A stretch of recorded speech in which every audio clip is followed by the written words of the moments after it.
Let's get it. 580 Sports Talk on a Thursday or a Red Friday Eve, if you'd like, with the AFC Championship game between the Chiefs and the Bills 3 days away. We've got 3 hours of 580 Sports Talk coming your way on this Thursday afternoon in the capital city. On the sports voice of Kansas, 580 WIBW, FM 104.9, online worldwide at 580WIBW.com, and in living color on our video stream on our YouTube channel, 580 Sports Talk, and on our Facebook page, WIBW News. Thank you so much for spending part of your Thursday with us.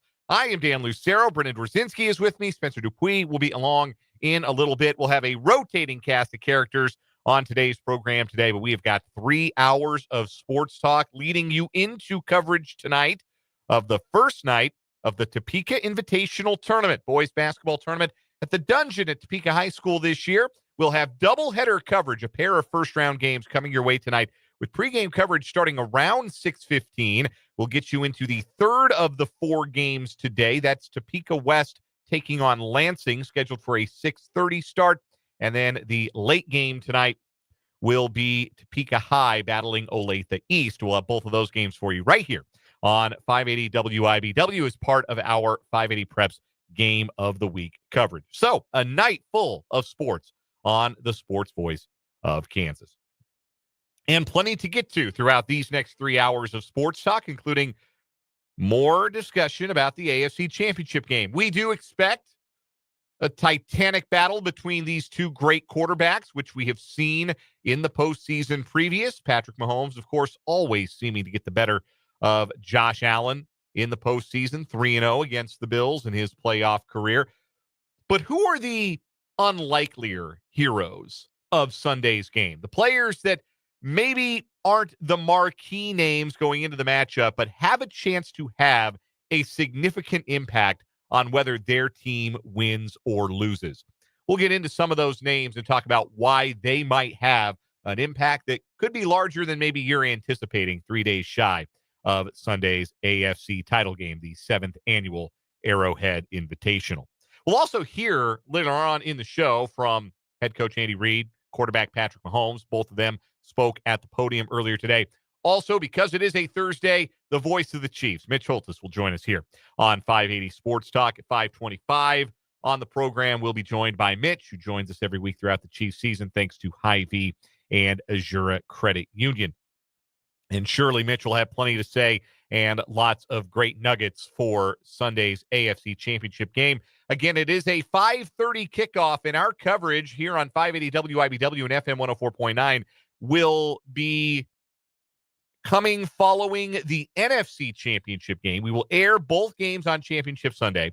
Again, I mentioned this yesterday. I'll mention it again. NFL rules dictate that affiliate stations of the radio networks of the games involved in Championship Sunday and the Super Bowl must air the Westwood One coverage. Only the flagship stations get to air the home broadcasts in those home markets. So we are unable to bring you the Chiefs Radio Network broadcast, but we will bring you the Westwood One broadcast. A familiar voice, Kevin Harlan, will be on the call from Arrowhead Stadium along with Devin McCourty.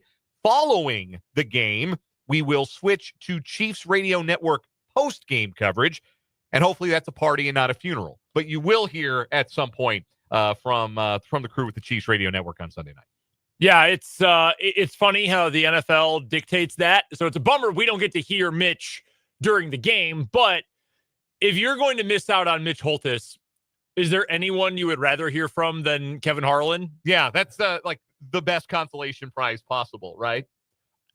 Okay. So I know back in the day, and this is a random question Tuesday question for a future day, but I know once part, like Jack Buck used to call everything. Yeah. Like, you know, a lot of guys, Bob Uecker called some football in his career. A lot of guys in the olden times used to call everything. Vin Scully did the Masters. Yeah. Vin Scully did. He did a bunch of football as well. Al Michaels, catch, Dwight Clark, the catch. He was on that game for CBS. Al Michaels is still going. He's called every sport pretty much. Tirico still does call everything. Kevin Harlan might be the best ever at doing multiple sports, in my opinion. Like, I still think of Vin Scully as a baseball guy. I need a Kevin Harlan hockey broadcast like I need air to breathe. Now that you mention it, I bet he'd be awesome. Love to hear Kevin Harlan on a Eastern Division semifinal in the NHL. Can you imagine Kevin Harlan calling a bottom of the ninth or a ninth inning go-ahead double to the gap? Oh, we go crazy. Tying run, rounding third, headed for home. It'd be incredible. Yeah, I need that. Incredible at college basketball, the NBA, NFL on TV and radio. He's better on radio than TV, and I think he's the best of the best on TV. His rate. This is very much like you and I and radio nerds and people who do this for a living loving that. It's art. It is true art to hear him call a football game on radio. Yeah, he's really, really good. He makes it sound so easy, too. Text from the 785 agrees with us. Harlan and Ian Eagle, 1A and 1B. I think so. I would agree. I do love Ian Eagle. I think those are the two best going right now with respect to the legends like Joe Buck and Al Michaels. Harlan, I'm never disappointed to hear Kevin Harlan and Ian Eagle. Those guys are outstanding. Yeah, Eagle's great. I do wish that Buck would go back to baseball on ESPN. People complain for years and years and years and years. You cannot tell me that he would not immediately improve Sunday Night Baseball.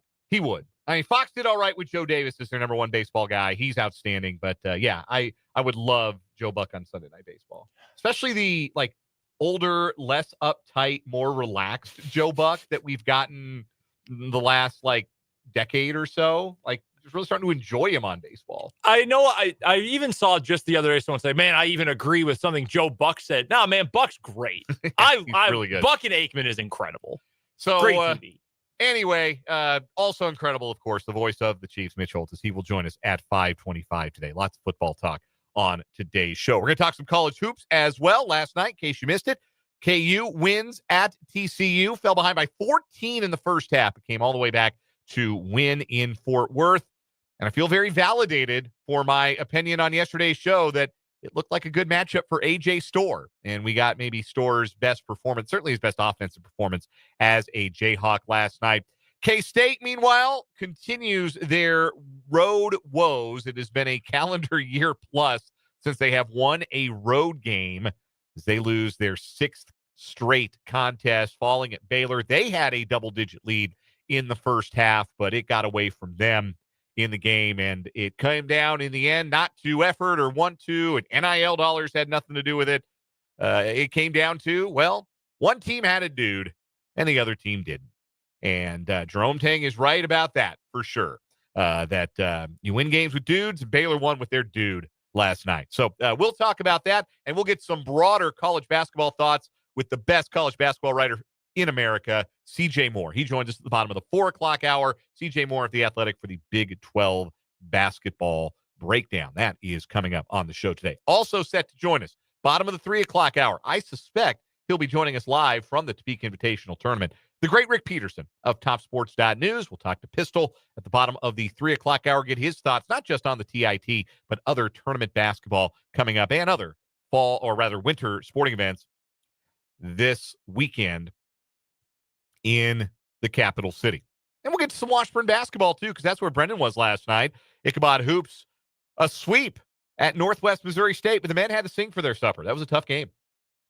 It was a very nerve-wracking game, and I thought, wait, I thought we were past Northwest being good. Well, what happened here? And no, Northwest played their hearts out. I give them a lot of credit, but Washburn is not only the best team in the country, they're also the toughest team in the country, and you're not putting them away that easily. So good win for the Bods last night. We'll get to that a little bit later this hour.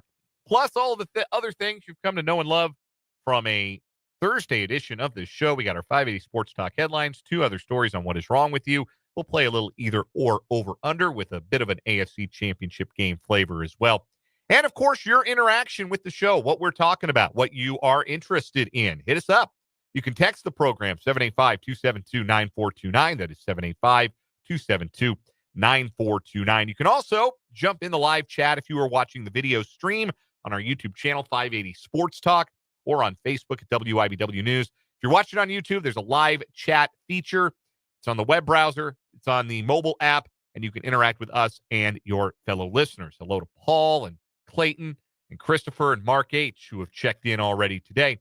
And look forward to hearing from more of you throughout the afternoon here on 580 Sports Talk.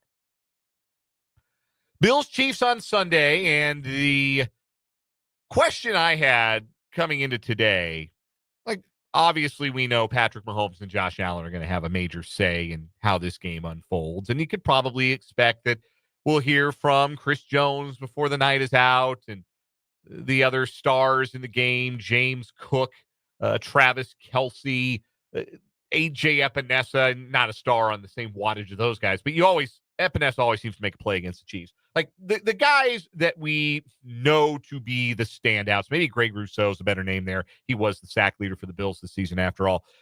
You kind of know who you expect to hear from in a game like this. But who are some guys outside of the obvious stars that you think will have the most to say about the outcome of this game? We'll start with Chiefs guys. I think Leo Chenal is going to play a lot in this game. We spoke about this a little bit yesterday. The Chiefs struggled against the run in the second half of the regular season, and some of that was they didn't play with their base defense as often as they did during the regular season, and when they're not in their base, that takes Leo Chenal off the field. I think they're going to be able to be in their base more often against the Bills because the Bills like to run the ball with 6 offensive linemen. They like to bring in, I think his name's Adam Anderson, who to be their 6th offensive lineman on a lot of plays. Like to go to really heavy sets and then try to establish it. Capital E, establish, capital I, it. You get the run game going with some bigger packages. And if you're going to play 6 offensive linemen, that's one less guy you really have to worry about in coverage. So you can play your base defense, and that's going to get Leo Chenal on the field. The Chiefs are better against the run in their base defense. They get more tackles for loss on a per-play basis in their base defense. And Leo Chenal's ability to be a bit of a stalking horse against Josh Allen's legs could be very impactful in this game as well. Yeah, I mean, it's pretty obvious why they're better against the run, right? You bring in a very athletic linebacker in Leo Chenal, and yeah, you're going to be able to plug more gaps and get out to the edges a little bit more. So I think that's an interesting point. The Chiefs, statistically speaking, they've been among the best teams in football this year defensively when they're in their base 4-3 defense. So I think that plays into the Chiefs' strengths, which leads to an interesting philosophical dilemma if you're Buffalo, right? Do we alter our plan to match what we know the Chiefs want to do, or, you know, the antonym, the antithesis of what the Chiefs want to do? Or do we just do our stuff and say we're going to be better at it than the Chiefs are at their good stuff? I probably wouldn't bank on that, frankly, if I was the Buffalo Bills. I would try to be a little more chameleon in this game, but I think that's the dilemma that Sean McDermott and his coaching staff, Joe Brady, his offensive coordinator, even flip it around, you know, big picture, and Bobby Babich, their defensive coordinator as well. Same thing, and we'll get to the Chiefs offense in a moment. But what do we do? Do we just say we're going to do what we're good at, and if they match up with it, we'll just have to be better? Or do you have to adjust a little bit to try to counterbalance some of what the Chiefs are going to do? I think it's more interesting on the side of the ball you just brought up, Dan, and I sort of think that Buffalo is just going to stick with their normal stuff, play the hits. I don't know that I would, but I have a feeling that's where Buffalo is going to go. That's the dilemma for them. I think you put it, I think that's a good word for it, is do they go into this game thinking we can beat the Chiefs the same way we beat the Ravens last week and just minimize mistakes and play it a little close to the vest and be physical up front and run the ball effectively and not lean on Josh Allen as heavily? Or do we need superhuman Josh Allen to win? I kind of think it's going to be the latter, even if I think the reason they're here again is because they haven't needed superhuman Josh Allen to get here. They might, though, think, and might be right, that if they're going to beat the Chiefs, they need superhuman Josh Allen. So they need superhuman Josh Allen, then I don't think you're going to see 31 running plays for the Bills like you did in the first meeting between the Bills and the Chiefs. I don't think you'll see that if that's the route they go. But if you do see that, I think the Chiefs will be more ready for it if they can get Chenal on the field. Another guy on the offensive side of the ball for the Chiefs, Noah Gray caught 2 touchdown passes against the Bills back in Week 11. After the game Kelce had on Saturday against Houston, it's hard to imagine the Bills don't redouble their efforts against number 87, one of the great playoff performers in NFL history, seeing how rejuvenated he looked in that game, and knowing, too, that they haven't been very good over the middle this season defensively, and It's trending toward Taylor Rapp maybe not being able to go. He was a DNP for a second straight day, so instead of having the veteran at safety, might be the rookie Cole Bishop that goes at safety for the Bills in this game, and he might need a little help on number 87. So if they double him, that's going to leave opportunities for other guys. The reason I think Noah Gray might be one of them, the Chiefs were much better against base defenses this year than they were against nickel defenses. Well, how do you get a team in base? You go heavy, right? More personnel up front, extra tight end. Chiefs love going 2 tight ends anyway. This feels like a game where they might go 2 tight ends quite a bit. And if they do, that's going to open up, I think, some opportunities for Noah Gray to make some crucial plays in this game. I don't know that he's going to be like the leading receiver. I'm not calling my shot like that. Look, we're going to hear from Travis Kelce in the game. There's no doubt. But I don't think it was an accident that Gray caught 2 TDs against Buffalo. And I would not be surprised if he finds the end zone again on Sunday. I think that things will set up for him to have those opportunities. No, I think you're right about that. And I think this feels like the sort of game for the Chiefs in which, knowing that Buffalo does not have top-end talent in its secondary, this isn't the kind of when this run started for Buffalo, when Trey White had not yet had those catastrophic injuries, and they had Jordan Poyer, and they had Micah Hyde, and they had really good depth at their other cornerback spot. And you just said, man, there's just good talent all over this secondary. They don't have that now. So their allocation of resources, if you will, defensively is going to have to be really intentional. And I mean, let's be honest about this. If you're game planning and you know you do not have the personnel advantage on the back end, what are you planning for? Do you say, well, we're going to let Travis Kelce beat us, or we're going to let Noah Gray beat us? You have to take away Travis Kelce, right, because he's the best postseason tight end and maybe the best postseason pass catcher of all time. We don't want DeAndre Hopkins to suddenly be back in the game plan and torch us all over the place. That's something we have to end up avoiding. So I think Noah Gray is a good pick, because I think this is going to be an opportunity. That's what I wanted to get to, is that there will be kind of these supplemental guys who might only have 2 catches, but they might be 2 huge catches. Yeah. I mean, I wouldn't be surprised if we saw somebody like, I don't know, maybe you see Samaje Perine catch a screen and go for a big run, or carry the ball a couple of times just to mix it up and give some different looks. The pivotal weakness for the Bills defense, it's well known, it's been the case all season long, middle of the field. And so the guys who can work the middle of the field, the Chiefs have a bunch of those guys. It's not just Kelce, who's built a Hall of Fame career off of it, but Noah Gray's gotten better at doing that. Certainly Xavier Worthy has the capability of doing that. DeAndre Hopkins is a guy who can work the middle of the field. I think all of those guys are going to have some opportunities to make some big plays in the passing game. From the Bills' perspective, I think their most important offensive players might end up being the tight ends, particularly if, indeed, we see more base defense from the Chiefs. Mm-hmm. Chiefs have struggled against tight ends all season long, didn't have to deal with the dual threat of Knox and Kincaid the first time these two teams met, because Kincaid didn't play. Dawson Knox has had some big games against the Chiefs in his career, some big moments, some big touchdowns. I think if they're going to be big plays in the passing game, that's where they're going to come from Buffalo. If they're going to need splash plays, I think Khalil Shakir is going to get a very heavy dose of Trent McDuffie in this game. We should see more of Jalen Watson, which will help the Chiefs coverage unit as well. So it's going to be Kincaid and Knox, I think, that are the ones that you really have to watch as far as being the biggest threats to make those splash plays I think the Bills are going to need. Yeah, you probably have to be physical with the two of them, right? And not let them get some of those free releases. I was doing a deep dive, some of the stats earlier today on passes to tight targets. That's what so guys who are lined up in your traditional wide tight end spot, not Travis Kelce out wide, or you put Dalton Kincaid on the sideline. No, we're talking about guys who are aligned as a traditional tight end.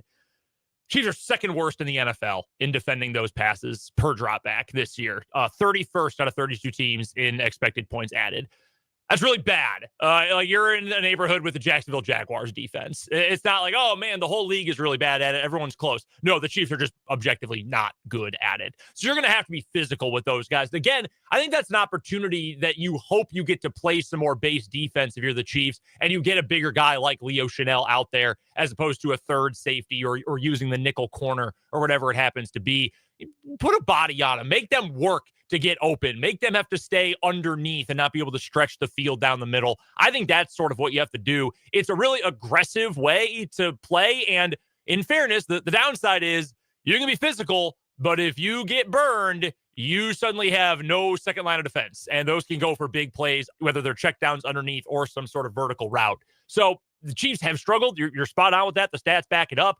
I think that the Chiefs need to try to counter that with being as physical and as strong at the point of attack as possible. To your point about performance against tight ends, Mina Kimes had these stats on Blue Sky yesterday. Kansas City is 31st out of 32 teams in success rate and 32nd in yards per play when opposing teams target their tight end. That's in any capacity. That's wherever they're lined up.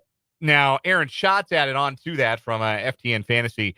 The Chiefs are actually 11th against tight ends in DVOA, which is actually, not bad. Interesting. The reason that they rank higher in that metric is, one, it adjusts for quality of tight ends, and the Chiefs have played some really good tight ends this year. Like, sure. Played Brock Bowers twice. They played Dawson Knox. They played against some really good tight ends, likely in week 1. They've also intercepted 5 passes intended for tight ends and forced 2 tight end fumbles this season. Interesting. So, yeah, they've held their own. The yards per play and the success rate hasn't been as harmful as it might be otherwise. Anybody else you think that we haven't mentioned that you think could have maybe an outsized impact Sunday relative to expectation? Yeah, I want to give a shout out here to Turk Wharton. And I think the interesting thing here is the interior of the Chiefs pass rush, spoonerized that, the Chiefs pass rush interior versus the interior of the Buffalo Bills offensive line. We know Chris Jones is a game wrecker. He's always huge in the playoffs. We know Charles Omenihu is going to make an impact. You can kick him inside on pass rush, specialty downs, all of that. But if you're going to run a bunch of base, you know what that means? You're going to have a lot of Turk Wharton out there as your second defensive tackle. I'm looking at stats right now from my guy's stat account on Twitter. Very fascinating here. The 3 starting offensive linemen, center guard for the Bills this year, all below average in true pass blocking sets. So they're sent. Let me go find the specifics here. Connor McGovern, who is the starting center for the Buffalo Bills, he does not get blown up. It's blown block percentage, like how many times do you whiff versus the pressure rate actually allowed. So he is actually below average in pressure rate allowed, even though he's not getting blown up. So he's just losing. Like he's engaged, but he's just losing his matchups more often than not.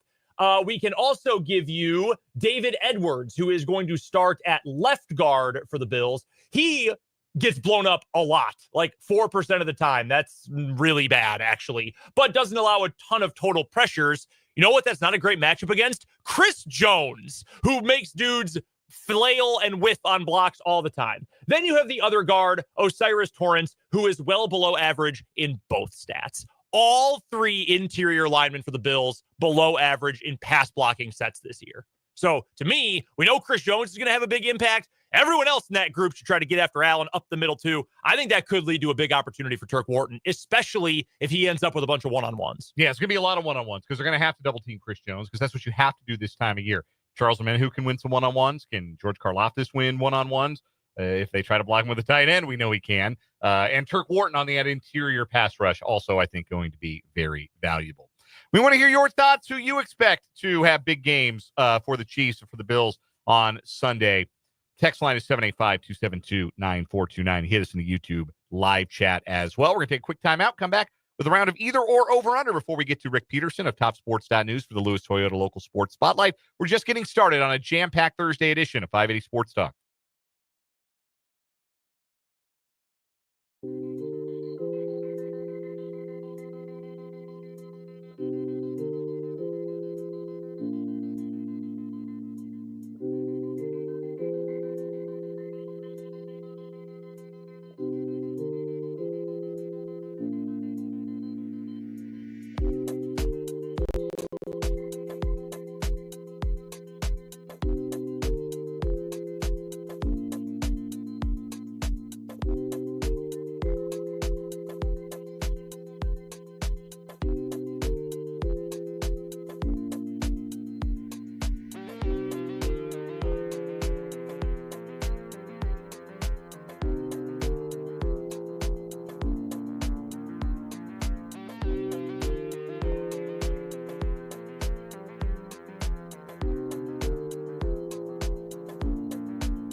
3:33 on 580 Sports Talk. Just getting started. Welcome in.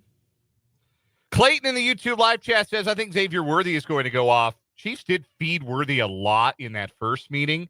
Had that 40-yard catch that got called back because he didn't keep his feet in bounds. I think there will be opportunities for him. Mark H. believes it'll be a different Chiefs wide receiver. He thinks D-Hop will have a big game. I wouldn't be surprised. I think it would be very funny, but it also would not surprise me if both Hopkins and, for the Bills, Amari Cooper were central parts of this game. So that's my first either or over-under is kind of related to this. Either or, which Chiefs wide receiver will have more catches in the AFC Championship game? Will it be DeAndre Hopkins or Hollywood Brown? Because neither of them caught a pass in the divisional round against Houston. Which one of those two catches more passes on Sunday? I am going to go with Hollywood Brown. I think they're going to try to work him a little bit underneath, and I think he is going to be the best option here. So I'm going to go with Hollywood Brown. I was really wrong about that prediction a week ago. I think they're going to use him a bunch in the game plan. Well, they did in the first meeting, but then, on Saturday, they just kind of sacrificed him to the outside. They said, okay, Stingley and Lassiter are really good. Yeah. The Bills have some good corners, like Teron Johnson's a solid slot guy, but they don't have a Derek Stingley or Kamari Lassiter. No, they do not. They don't have those guys. Yeah, so I'm going to go with Hollywood. I would love to see it be D-Hop, but I think it'll be Brown. All right, you got a either or over under here? Yeah, over under 75% of our bumper music on the show that you could name without seeing the title. Without seeing the title? Without seeing the title. 75%. I'm probably under on that, although it's kind of spoiled now because it's in need of a refresh, I feel like. You don't say. But we've thrown a few new ones in over the years. Yeah. It's probably been the last new one. The last time we put in a new one, it was Pushin' P. Back when that song was still kind of popping in 2022. It was the last time we put new stuff in. So it's been a while. It's been a little bit. I can see them all right now. I am under firmly. Yeah. Do you know who that last song was? The dun dun dun dun dun. Was that sound like Portugal the Man? It is Portugal the Man. Yeah. There you go. Some of the old ones I wouldn't know. I heard one. I was just driving home from Washburn's game last night, and I had a Spotify radio going, and a song came up, and I thought, wait a minute, I know this song. This is a bump song on the show. I had never heard the full song before. What is the most bump music song that there is? Like a song that you hear it on the radio and you're like, wait a minute, I've only ever heard the first 10 seconds of this because it's bumper music for stuff. Loud Pipes by Rat-a-Tat. Great answer. Yeah. Great answer. We don't have that. I have that one on one computer, not the automated computer. Yeah, we need to get some stuff onto the automated computer. That is a good answer. The correct answer, though, is one of two. Either the cover of Hard to Handle by the Black Crowes or Safe and Sound by Capital Cities. Yeah. Just the beginning of it before you even get to the lyrics and the chorus and the horns. Or if we wanted to really steer into the sports radio cliches, we could play Closing Time by Semisonic before our final segment. That's true. Yeah, that's pretty. Every overdone. Sports talk show the world over. You know what I used to play before the final segment of my show when I was in Wichita? Little Spanish Flea. Oh, that was the closer. Nice. I just thought it was funny. It is funny. No other reason than I thought it was funny. We're going to take a quick break. When we come back, Rick Peterson at TopSports.news joins us for the Lewis Toyota Local Sports Spotlight.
are pleased to be joined, as we are every Thursday at this time on 580 Sports Talk, by the great Rick Peterson of TopSports.news. Covers all things Shawnee County High School sports and Washburn University athletics at TopSports.news. We call it the Lewis Toyota Local Sports Spotlight. It is Topeka Invitational Tournament weekend, Pistol, and we will get into the tournament, but it will not feel the same this year without the presence of your dear friend, Bill Griffin, who passed away earlier this week after a 10-month fight with esophageal cancer.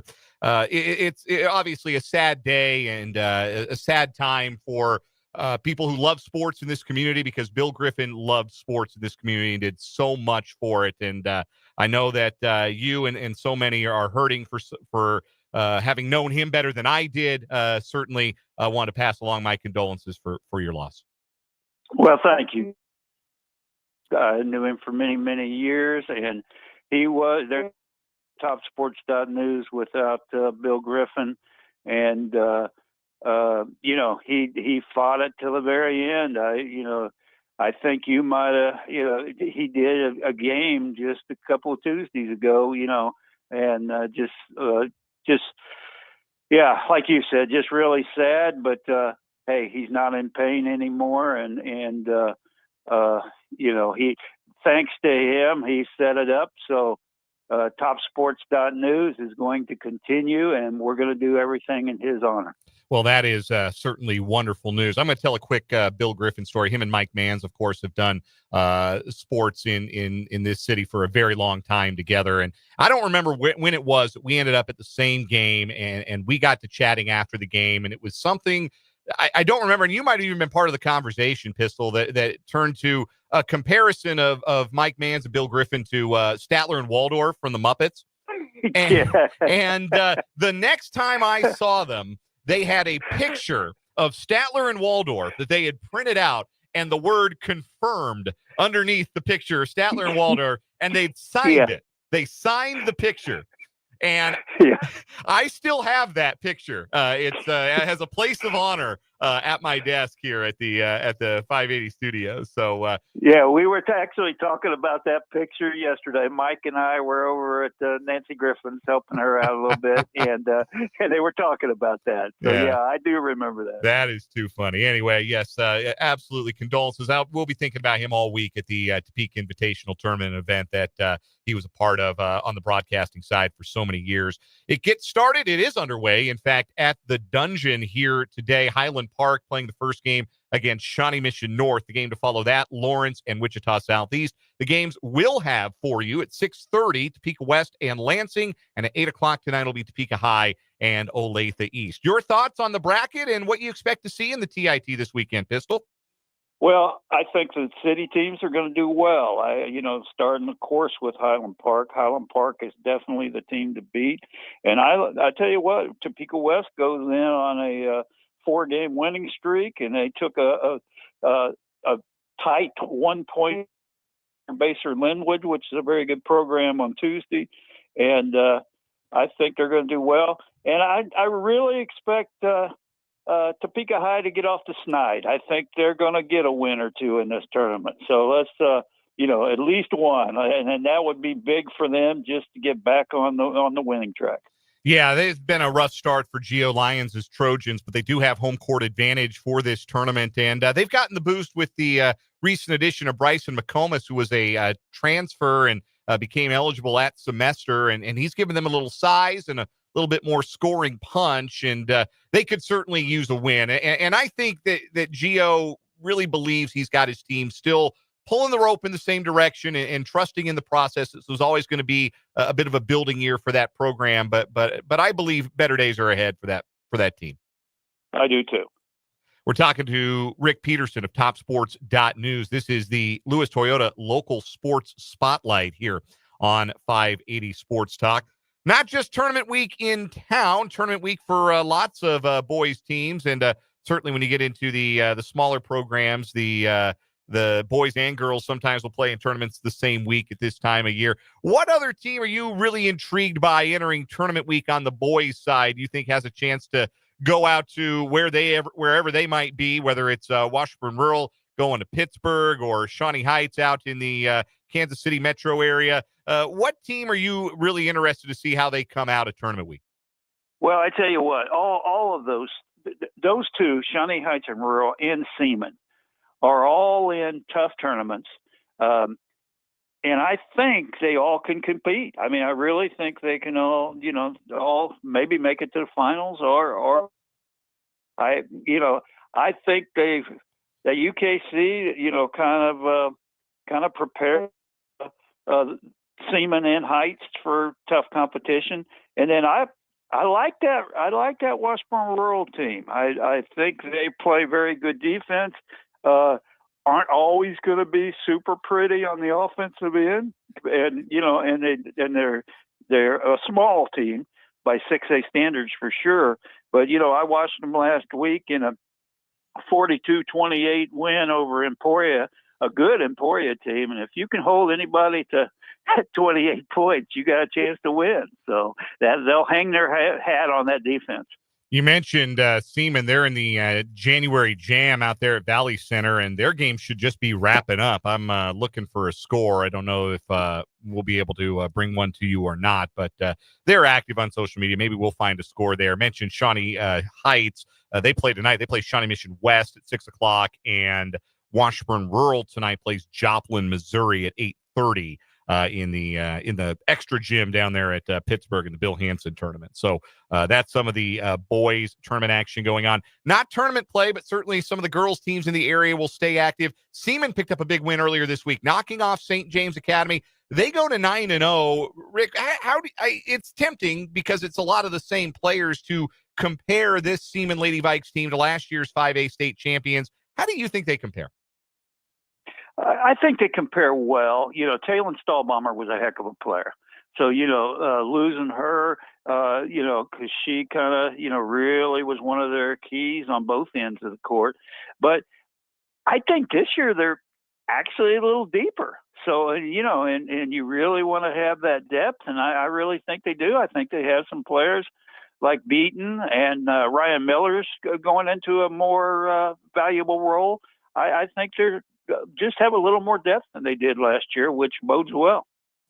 Rick Peterson joins us. He covers all things high school and Washburn sports in Topeka and Shawnee County for TopSports.news. Head over there to find all of his great work. You can also find him on Twitter at Peterson_Rick, joining us for the local sports spotlight here on 580 Sports Talk. I wanted to ask you one big picture about the TIT pistol, and I know we've talked about this many times over the years, but this year with Hayden no longer in the tournament, it's just the 501 schools, and that's great because those schools don't all play each other anymore. But what is it going to take to get another Topeka school in there, or frankly, maybe even more than one at this point? So many of these schools never play each other anymore, Pistol. What's it going to take to get back to at least 4 city schools in this tournament? That would be great. And I think that there's surely some conversations going on about that. The thing is, if you're happy with the tournament you're in, you're not necessarily looking to change. Mm-hmm. And that's probably part of it. And then sometimes, now in the old days, they didn't want now we used to have a city girls tournament and they'd like that, but they didn't want to play the same teams over and over. So at one time that was a concern. It's not playing each other. So I would love to see it. I went to Topeka High, Highland Park girls the other night. Really enjoyed it. It was a good crowd for a cold Tuesday night, and I just thought, man, we could have that every night. I mean, I used to have that. I mean, when all of them were in the same league, I just loved it. I know that this sounds selfish because admittedly it is, but I am of the belief, Pistol, that there are way too many schools or programs or areas around the state that have, oh no, we've got to have our tournament. It's the Wherever Classic, the Hooterville traditional tournament. No, there should be like 3 of those. We don't need that many. You got the Dodge City Tournament of Champions, you got the TIT, and anyone not in those can find something else. But I think we need to centralize some of the best teams at some of these biggest events. Well, and we are having less tournaments, so why don't we centralize them more? Because, I'm seeing teams that have like 6, 7 teams. Okay, why don't we centralize and have a full field for all of them? So I agree. Yeah, you could even get some 16-team events moving Yeah. forward. I'd like to, you get an extra game in that way. Get a 16-team event, go 4 games in 4 days or 4 games in 5, and really make it like a big deal. I'm with you guys. I'm fighting that fight. And to that point, Dan, and I'd love to get your thought on this, Pistol. If we're going to expand the season anyway, instead of putting the impetus on the teams, and we know it can be hard to go find enough games to schedule as it is, and every school and every team has different needs and whatever and travel abilities. Why not make a bigger tournament? And boom, that eats up at least one more game. Yeah, and that's true because you are gonna have trouble filling a big schedule. And I'm sitting here thinking, there was a week we basically had nothing. Or it was hard to have games, right? And so all of a sudden you take a whole week out of the schedule, and you're really having trouble getting a schedule filled. So yeah, that would help, and when it's going to be, and who's going to be there, and let's go. Pistol, I did want to ask you a quick Washburn question. Mm-hmm. Ichabod's with another sweep last night over Northwest Missouri State on the road after picking up a sweep on Saturday over Newman. That's now 3 in a row for both the men and the women. Men had to come back from a 7-point deficit and actually trailed at the half. I wanted to ask you about this women's team, though. They bounced back from an overtime loss last time out against Northwest, beat up on them yesterday, another 11-point win. I've already asked you over the last couple of weeks, do you think they've turned a corner? I mean, what's the ceiling at this point for this women's team? Because they're playing really good basketball right now. Well, and the thing is, they were very happy to win last night, but I know that just put a little salt in the wounds too, because they to a woman and to Coach Laura Wessling and her staff, they thought they should have won that home game against Northwest, and it went to overtime. Peyton Sturck got a foul every time she moved, and they just called everything on her. And then Yabari had the only bad shooting night we've seen her have maybe in her career, and so they really went into that game last night wanting to even the score, and they did. Rick Peterson covers Washburn athletics along with high school sports at TopSports.news. You can find him on Twitter at Peterson_Rick. And, of course, TopSports.news is an essential daily read if you care about sports in this area. Pistol joins us every Thursday for the Lewis Toyota Local Sports Spotlight. And, Pistol, we will look forward to seeing you at the TIT this weekend. I'll be there tomorrow. I had a little something to take care of today, but I will be there tomorrow and Saturday with bells on. We will see you then. Seaman beat Mays 74-64. So I got that score. Good win for them. That is a good win for them. Give you that score from the January Jam. Thanks for the time, Pistol. We'll do it next week. Okay, bye-bye. That is Rick Peterson. We will take one final break this hour, come back, wrap up hour number 1, set the table for the rest of the program here on 580 Sports Talk.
3:55 on 580 Sports Talk. Dan, Brendan, Spencer hanging out with you. 2 more hours on the show today. We're going to talk college hoops in the 4 o'clock hour. CJ Moore will join us. Mitch Holthus, voice of the Chiefs, will join us. And the 5 o'clock hour of today's show. Listener Clayton in the YouTube live chat has asked, who would win in an arm wrestling match between me and Brendan? And for the benefit of those who aren't able to read the YouTube live comments, Brendan's got longer levers than me. Let's just say that. That is true. Little lankier, a little taller. Lanky Kong looking ass. That being said, I have been doing a little more strength training lately, by which I mean my baby is large, and I've been picking him up off the floor, picking him up out of the crib, walking around with him, holding him, trying to get him to sleep for a long time. So I feel like I've cross-trained a little bit for some arm wrestling action. I don't know. Off the board in Vegas. I could beat you both because I've lasted 5 seconds against the world's arm wrestling champion. I don't doubt that. See, here's the thing. I don't have a lot of upper body strength. That's never been a forte of mine. Also, I'm not super prepared for this because when I hold my kid, I always have my left arm as the weight-bearing arm. Okay. I'm Same right-handed. here. I'm right-handed, though. So I'm not strengthening my actual dominant arm. No. That well, yeah. How do we do that then? Because you're left-handed. I am left-handed. You go left on left. Yeah. Do we do left on left and right on right? It would be only fair. All right. If we get to 800 YouTube subscribers, we'll arm wrestle during the show. We'll do it on the video stream. We get to 800 YouTube subscribers. I'm down. 100%. Look forward to it. We're at 7:17, so we got a ways to go. But tell your friends, sign up for YouTube, subscribe to the YouTube channel 580 Sports Talk. If you want to see Dan and Brendan arm wrestle. KU won. K-State lost in Big 12 basketball last night. We'll break it all down. We'll talk to CJ Moore. We'll do What Is Wrong With You in the 4 o'clock hour next.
Let's get it. Hour number 2 on a Thursday on 580 Sports Talk. So good to be with you. Thanks for hanging out with us on the Sports Voice of Kansas, 580 WIBW, FM 104.9, online at 580WIBW.com, and on our video stream. Check us out on YouTube. 580 Sports Talk is the channel. You can also watch us on Facebook at WIBW News. Gang's all here. Dan Lucero, Brendan Wrzinski, Spencer Dupuis hanging out with you. 2 more hours of the show today, 1 more hour with all of us, and then Brendan and I are going to scatter, and that'll leave Spencer to bring you the final hour of today's program, take you into coverage tonight from the Topeka Invitational Tournament going on right now at Topeka High School, the Dungeon. We've got the 3rd and 4th first-round games coming your way tonight here as part of the 580 Preps Game of the Week. Topeka West facing Lansing. Tip time 6:30. The game to follow is Topeka High and Olathe East. We'll start our pregame coverage about 15 minutes prior to tip-off of West Lansing here on 580 WIBW. That's where I'll be tonight with the coach, Larry Latimer. Brendan Wrzinski's got a Washburn basketball coaches show out at Skinny Sports Bar and Grill here on the corner of Huntoon and Gage in Topeka, where every day is game day, and where tonight from 6 to 7, Brendan will be joined by Brett Ballard and Laura Westling, both of whom are coming off of wins last night out in Maryville. Yeah, more of the same for both programs. That's 3 straight wins for the women, who are now 11-8 overall in the year. First time this season they're above 500 in MIAA play. They look good, man. You guys both got to see them early on in the season with a lot of new faces and no seniors and a lot of kinks to try to work out, but they are playing really good ball. And it helps that their junior center is one of the 5 best centers in the country. 3 consecutive 20-point games for Bara Widada. 25 points last night. She is a menace. Like, there's just nothing you can do with her when she's on fire. Yeah. So they're playing really well, and the men are still undefeated. Northwest Missouri State gave them a run for their money last night. Hit a couple of big threes early in the game. Their transfer point guard, Emery Knox, had a huge game. But, man, Washburn, just tough as can be. Andrew Orr had a huge block at the end of the game. Braden Shorter had his first career double-double, 18 and 10 last night. And how about Topeka's own Jack Batchelor? Just big play after big play the entire game. In the last 7 games, he's got an assist-to-turnover ratio of 7-1. 20 years old. He is a sophomore in college. He is an incredible point guard. They're playing really well, man. They look really good. And now a couple big ones coming up this week against Missouri Western. On the men's side, that's a Western team that entered the year with some NCAA tournament hopes. They're going to need a lot of wins in not a lot of time if they want to get there, but they're still a tough team. They're a well-coached team. And the women on Missouri Western side, they're one of the better teams in the MIAA. So that's going to be a big test on the road for our Washburn women. But I'm excited for it coming up on Saturday. And, yeah, we'll preview that, recap last night's game, all right here, or over, I should say, on our sister station, Country 106.9 tonight. And I hope you'll all come out because it's wing night. Don't come for me. Come for the coaches. Don't worry about me. Come for the coaches and come for the wings. Those wings. They're delicious. They're delicious. Unfortunately, the wallet says no this week. I will be. I just got confirmation from my boss, my wife. I will be getting wings again tonight. We're doing Skinny's dinner tonight. So that's what's up. I am unavoidably detained, but I've had the wings before. I've had the pleasure, and they're outstanding. So we didn't get much of a chance to talk the other day. I like wings. Yes, I like naked wings a lot, where I can put your own sauce on dry rub, so whatever. Okay. But I'm not a big mild guy. And these mild wings are to die for. They're really good. Like, I'm not a big mild guy for some reason, but I loved them. Do you like hot sauce? No. Okay. That's my issue. I'm a garlic parm wing. Okay. Or like, you like the flavor over the heat. Yes. Okay, I get it. I respect that. You're a garlic parm guy, right? I enjoy a garlic parm wing here and there. Yeah. There's a time. Some places I've been to, I like the garlic parm better than other places that I've been to. Yeah. But you can't really beat, the go-to for me is still like a buffalo wing. Yeah, no, I'm with you. Hot. I'm hot. I used to be mild, hot. I have not dared try the volcano yet at Skinny's. Though. Yeah, I'm too much of a coward for anything called. If I tried the volcano, I think you would have known I was there and I had to stop your show. Yeah. So I'm looking forward to it. Hope to see you guys out there tonight as well at Skinny Sports Bar and Grill from 6 to 7. Still to come here on 580 Sports Talk, CJ Moore, best college basketball writer in America from The Athletic, joins us bottom of this hour for the Big 12 basketball breakdown. We'll get CJ's thoughts on what's happening in the Big 12, and I'll ask him the question that we kind of tackled on yesterday's show. How did it happen that the Big 12 fell behind both the SEC and the Big 10 this year? Because we're used to saying the Big 12 is the best basketball league in America, and the metrics bearing that out. Ken Pom going into yesterday said Big 12 is the third best basketball league in America. And we'll see if that is a temporary state of things or if there's something maybe longer term that points to a sea change in major college basketball. We'll, of course, get CJ's thoughts on the Jayhawks, Wildcats, and all the other Big 12 topics coming up at the bottom of this hour. One other note here, not only have the SEC as well as the Big 10 had great years so far, Big 12 stumbling a little bit, which probably shouldn't be a surprise when you add teams like Colorado and Utah to the league. You know who is really falling off? The Big East. 2 teams in the top 30 in Ken Pom. That's wild. For the league that was demanding respect a year ago. Yeah. Not so much. Yeah, it's been a tough year. Who, UConn of St. John's? No, Marquette. Oh, Marquette. Marquette is 13th in Ken Pom. St. John's is 20th. Connecticut is all the way down at 35th. Connecticut's Holy actually cow. behind Creighton. Wow. Wouldn't have seen that coming. Knew it would be a step back for the 2-time defending champs, but didn't expect it. Man, just That's heartbroken severe. for Danny Hurley. I know. Oh, just hate to see it for such a nice guy. We've got more college hoops to come. We've also got Mitch Holthus, voice of the Kansas City Chiefs. He'll join us in the 5 o'clock hours he does every Thursday throughout the Chiefs season. Also hear from Andy Reid. We'll play his Thursday press availability. Spencer will bring you that in the 5 o'clock hour along with some 580 Sports Talk headlines. But first, there was Big 12 basketball last night, and we'll start with K-State, who played the late game. If you stayed up for it, you saw K-State give away a 10-point first-half lead, led by 9 with about 12 minutes to play in Waco, ended up falling 70-62 to the Bears. Did cover that 11-point spread. I told you they were going to. There you go. That is 6 straight losses for K-State this season. That is, I believe, 15 consecutive road losses for the Wildcats dating back to last season. That is no bueno, obviously. But we're talking about a game, much like Saturday in the Sunflower Showdown, Allen Fieldhouse. K-State lost last night because it's hard to beat teams that are better than you are on the road. Like, we've done the whole every loss, every game, every possession is a character deficiency for K-State. We've done that dialogue. We did that throughout the non-conference schedule. We watched some games, looked like they were kind of coasting a little bit, and a team that had earned no right to do that. I think now what we're starting to see is the talent deficiency show through, because I do not think that you can watch Kansas State. If you have watched them the last 4 games and seen a team that is not playing hard, you're watching a different team than I am. If you're watching a team that's not giving great effort, hustling on the defensive end, you're watching a different team than I am. The problem for this Kansas State team is they don't have the horses, and the horses they do have don't really complement each other.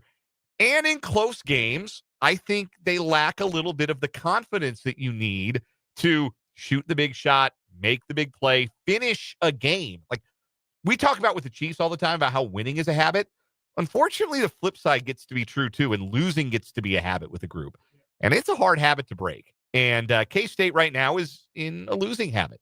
But that has more to do with not being as good as Baylor in Waco. That was the issue last night. The other issue was Baylor had VJ Edgecombe and K-State didn't. VJ Edgecombe had 20 of his 30 points in the second half. He just decided, well, I'm going to get to the rim. What are you going to do about it? And Kansas State, not great defending the rim anyhow, didn't really have a response for the rim pressure that Edgecombe started putting on them in the second half when they went on that run. Part of that, unfortunately, David Gasson picked up a third foul with K-State up by 9 and had to go out of the game. And I don't think it's a coincidence that that's when Baylor's run started that got them back in front and eventually to take the lead for good. Don't think that was a coincidence at all. But VJ Edgecombe is, if I may borrow the phrasing of one Jerome Tang, a dude. And that is why you are always so desperate to find a dude however you can find him, whether it's recruiting the high school ranks, whether it's hammering the transfer portal, the check you got to write in NIL, or whatever it is to convince a dude to put on your uniform, because that is what a dude can do. VJ Edgecombe is a capital D dude. I believe he's the best recruit Scott Drew's ever had there at Baylor. Highest rated recruit. Yep, you are correct about that. And I'm looking right now at a couple of different mock drafts, and both Hoops Hype, their most recent mock draft from this week, they've got VJ Edgecombe going 4th overall. Tankathon has him going 4th overall as well. Yeah, I mean, he's like day one lottery pick starter in the NBA. I mean, lottery, starter for a bad team. I'm looking now at NBADraft.net. They have him going 5th. Like, this is a likely top 5 pick in the NBA draft, and he is a really, really, really talented scorer. I only got to catch the end of the game on the radio call. I rewatched it last night while I was up with a screaming child.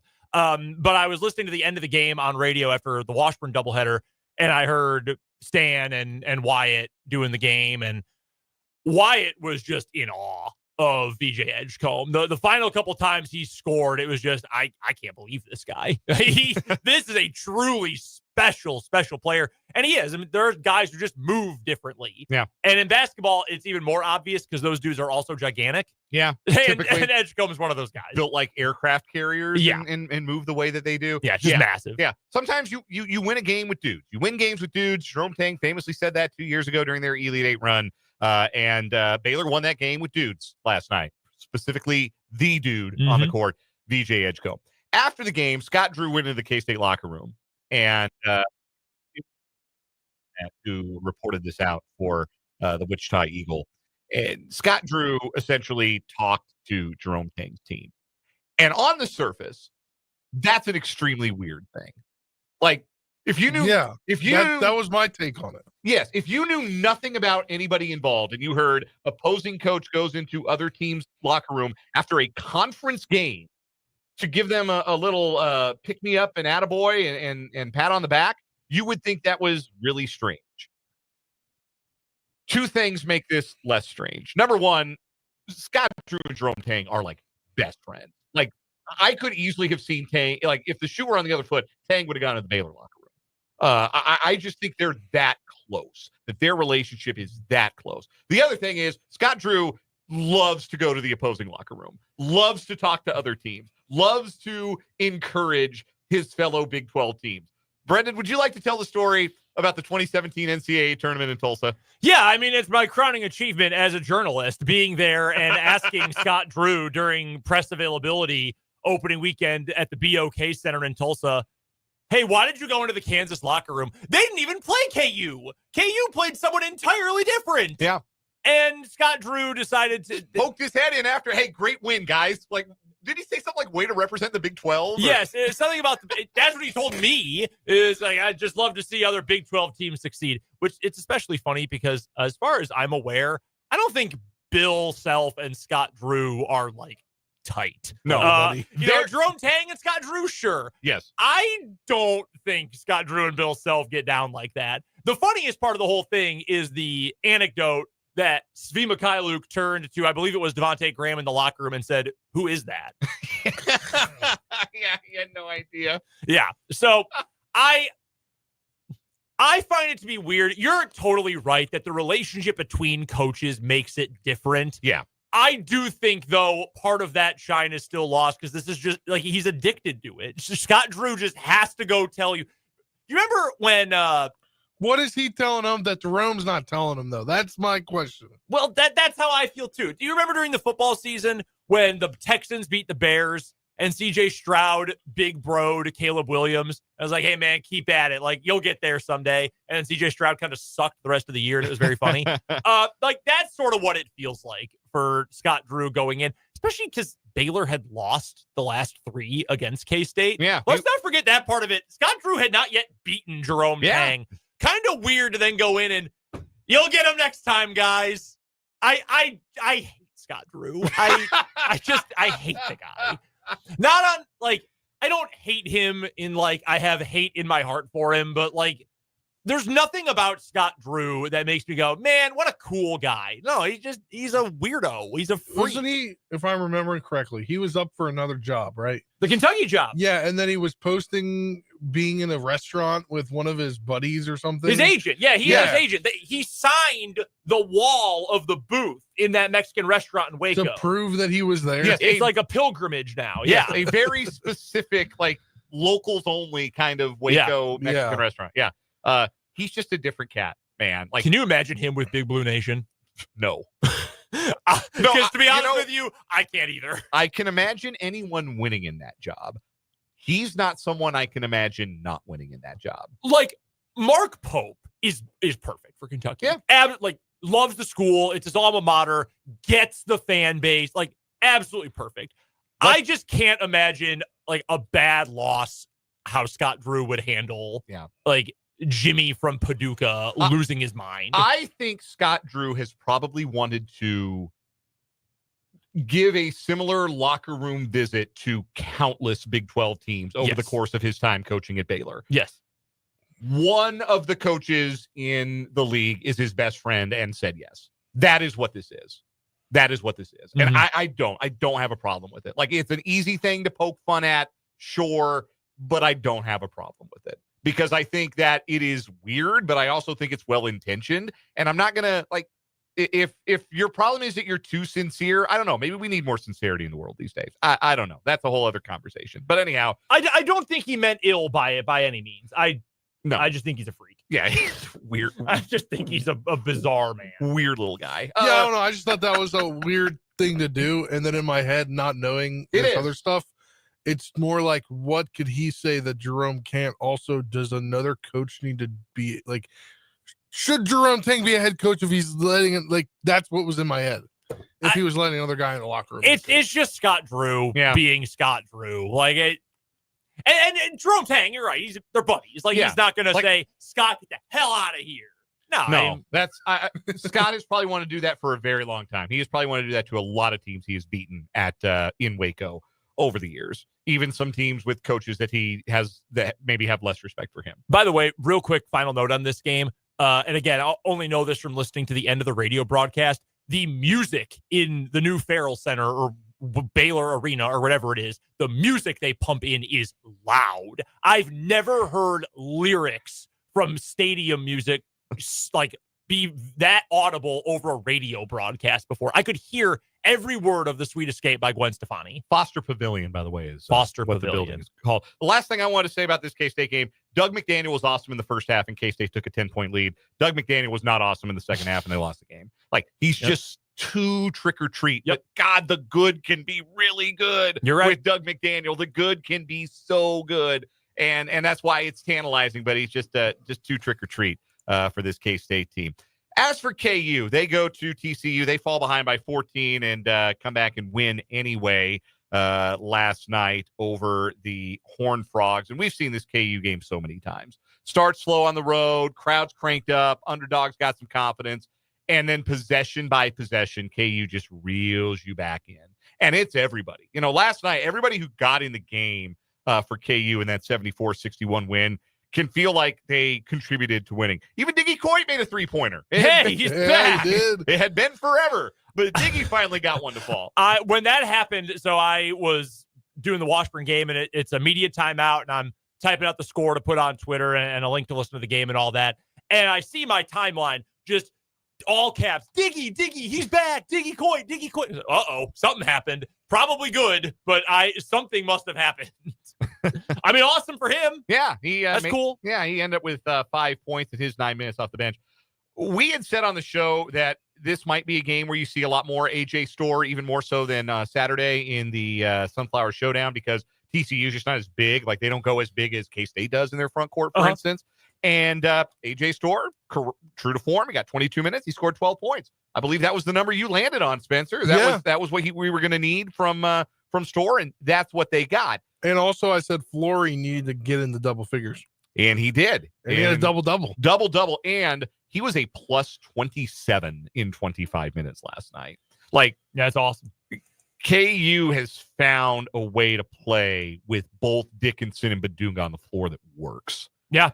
No, it's a really good combo. It's so funny. It's so funny that we've circled back now to two bigs, but it's a good group. You can't take that athleticism off the floor. Flory's much better than I thought he would be right now. I was really excited about his long-term potential, but I mean, he's an immediate contributor right now. I do want to revisit Storr really quickly. I still think until further notice that it's Storr over for AJ at KU, but I am very hopeful that this is the start of something more positive. I just need more. I need more than, hey, had a good game. I need to see it more consistently before I'm willing to say this is what AJ Storr is going to be down the stretch. Now, that being said, if this is the AJ Storr that KU gets down the stretch, then what does that mean? You've got another scoring threat. That means you don't have to play KJ Adams 35 minutes or 30 this year. He's been playing a little bit less. You don't have to play him 30 minutes because you can get something useful out of AJ Storr. He's never going to be the defender that KJ is. Not even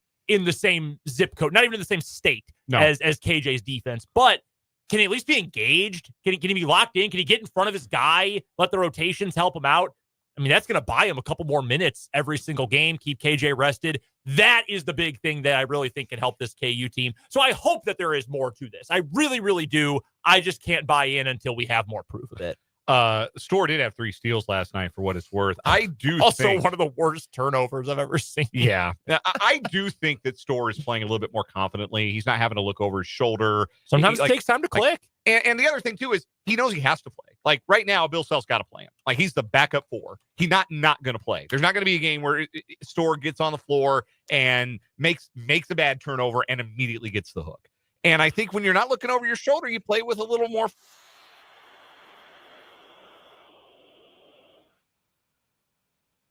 For KU. We'll step aside for a break. We'll get CJ Moore's thoughts on KU, K-State, and the Big 12 in just a bit. But first, another round of What Is Wrong With You after this time out of 580 Sports Talk.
It is What Is Wrong With You time on 580 Sports Talk. 2 new stories competing today to try to take down our weekly champion, Gas Person. Charles Gas Person, who robbed the gas stations and thought he'd get away with it because he was using a rental car, which he had rented using his own name and information. Not the brightest bulb in the box. Gas Person, our current weekly champion.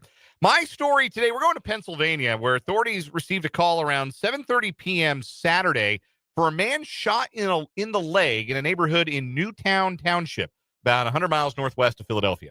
Investigators learned that a woman had ordered groceries through Instacart that evening, but didn't alert her husband, 43-year-old Nicholas Sabo, that a delivery was on the way. When the Instacart driver arrived, Sabo's wife saw an alert from the home security camera system that movement was detected near the garage.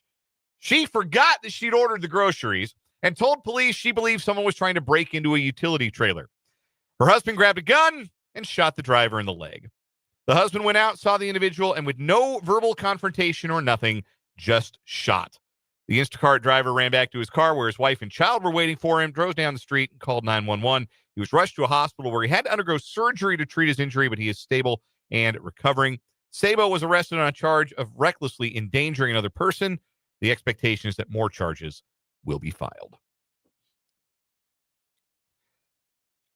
Shoot first, ask questions later. If that ain't our country right now, right? I mean, also, communication with your significant other. Very important. Yes. Honey, I ordered some groceries. Also, maybe don't forget that you ordered groceries. Also important. Yeah.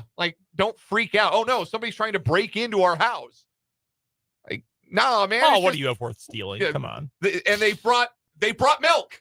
They brought milk to do it. They're going to break into our house and vandalize us with milk and eggs and beef. Can't waste those eggs these days. All right, my story also involves gunplay. And it starts off like some other tragic stories we've had over time. There was a dispute over cold French fries at a Wendy's drive-thru in Kentucky, where 25-year-old Manja James Wooten and two unnamed associates engaged in a verbal altercation at the drive-thru window with 26-year-old Wendy's worker Twanisha Coleman. Now, James Wooten and his co-defendants, they were mad because the fries were cold. She literally put the fries in the bag, bro, but they were cold fries. James Wooten was angry about it. So he and his boys, they walked in, they pulled out a gun, and they shot at Miss Coleman, Miss Twanisha Coleman. That's when the story takes a turn. Because she shot back. She was also strapping. And she pulled out her piece and shot at him. He hit him in the butt. Well, actually, unfortunately, that detail is she missed, and then she ran away, and he shot her in the butt. But, yes, it was a full exchange of gunfire. Yes, the defendant fired multiple rounds after the return shot. One of them hit her in the buttocks. A day after the incident, a second woman contacted police and reported she had been shot. The woman admitted she had been with James Wooten at Wendy's when he shot her. So he's just spraying bullets all over Dave Thomas's establishment. Over cold fries. Over cold fries. Well, I like Wendy's fries for what it's worth. I like the old Put them in a Frosty. Before they did the sea salt, they were elite. Yellow carton Wendy's. Man, they just hit different. With the glass overhang in the front. Oh, yeah. Yeah. Here's another note about Twanisha Coleman, by the way. She's also facing other problems here because she was already on probation for conviction on a felony theft and gun charge. Back in 2022, she also pled guilty to possession of a firearm by a convicted felon. Jeez, just remind me never not to go to that Wendy's. Yeah. Man. Two really good stories today. I also like that the guy's name Manja. In Italian, that means eat. I'm going to go with this story because the other one is very, very funny. I think the detail of her firing back, though, is hilarious. Yeah. Jeffrey in the YouTube comments, if they're not hot, you're getting shot. Wow, that's a great name. The fries ain't hot, you're getting shot. Dang, I was going to vote for Gas Person, but I really like that name. I do. I like that name a lot, too. I still am leaning. Yeah, I'm leaning with Gas Person. Gas Person survives another day as our What Is Wrong With You winner. CJ Moore from The Athletic joins us to talk some Big 12 hoops next.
We are joined on the Fleming Place Wine and Spirits Hotline by the best college basketball feature writer in America from The Athletic, CJ Moore. He joins us every Thursday on the Fleming Place Wine and Spirits Hotline for the Big 12 basketball breakdown. Check out CJ on all kinds of social media with the handle CJ Moore Hoops. CJ, is the AJ Store renaissance beginning? I'm not quite ready to go there, but it was a promising sign last night that he showed up. He played with kind of some energy, some joy. He looked more comfortable out there. So we've seen sometimes it takes a little while for your Remy Martins, your blanking on his name, 2018 KU shooting guard from Mississippi State. Malik Newman. Malik Newman. Yeah, there we go. Sorry, I'm working on a feature. My brain's in Lexington right now. But yeah, Malik Newman. So sometimes it's taking a little while for those guys. We'll see. It was one game. But it was the most promising sign of all so far from AJ Store. Why is the combination of Hunter Dickinson and Flory Badunga on the floor together working as well as it is for Kansas? Who is adding or maybe subtracting or sacrificing from their responsibilities to make that work? Is this just Bill Self wizardry? What is it that is making that duo work in the extended minutes now that we're seeing it in with the KJ Adams injury? Yeah, I think one thing is Flory's ability to guard and guard away from the basket. If you noticed last night, when, let's say, Hunter was underneath the bucket and his man went out to the perimeter to set a ball screen or something, and Flory's man went into the interior, they would just switch and Flory would be the one that would stay out there if possible. And, Dickinson is a decent defender around the basket, but he really struggles out there on the perimeter. So Flory is able to cover for him sometimes in that. Then offensively, I think Flory does a really good job of catching and finishing those passes from whether it's Dickinson or it's lobs over the top. The one thing that KJ struggles with is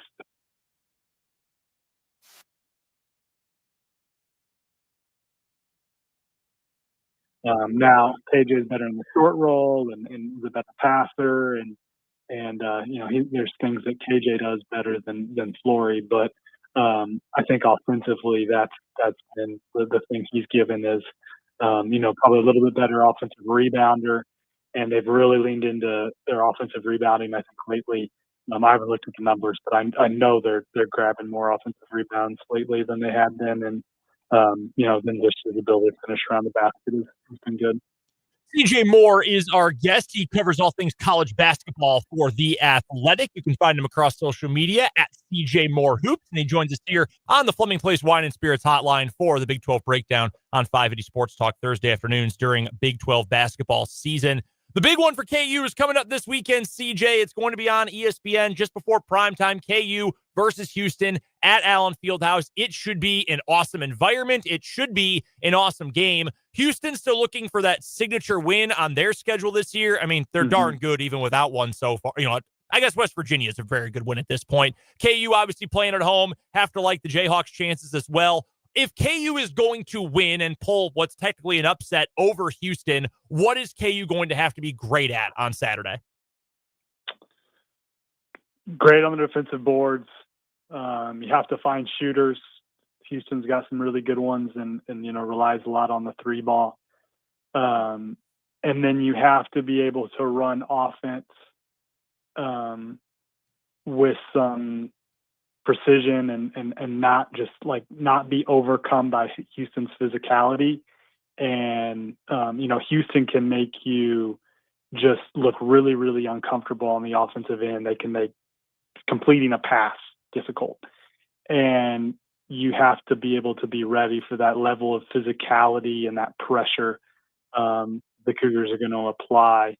And, last year at Allen Fieldhouse, KU probably executed as well in that game as the Jayhawks did all season long. Like, it was a freaking clinic. I don't know if they're going to play at that level again, but if you can run offense kind of like that team did a year ago, where they were just really moving it and sharing it, and they made shots. I can't remember. I'm not looking at box score, but I remember them shooting the ball better than probably they did all year. So, I don't know if they can come out and play like that again, but you've got to be able to run some offense and have some rhythm against Houston, because they can take you out of it really quickly.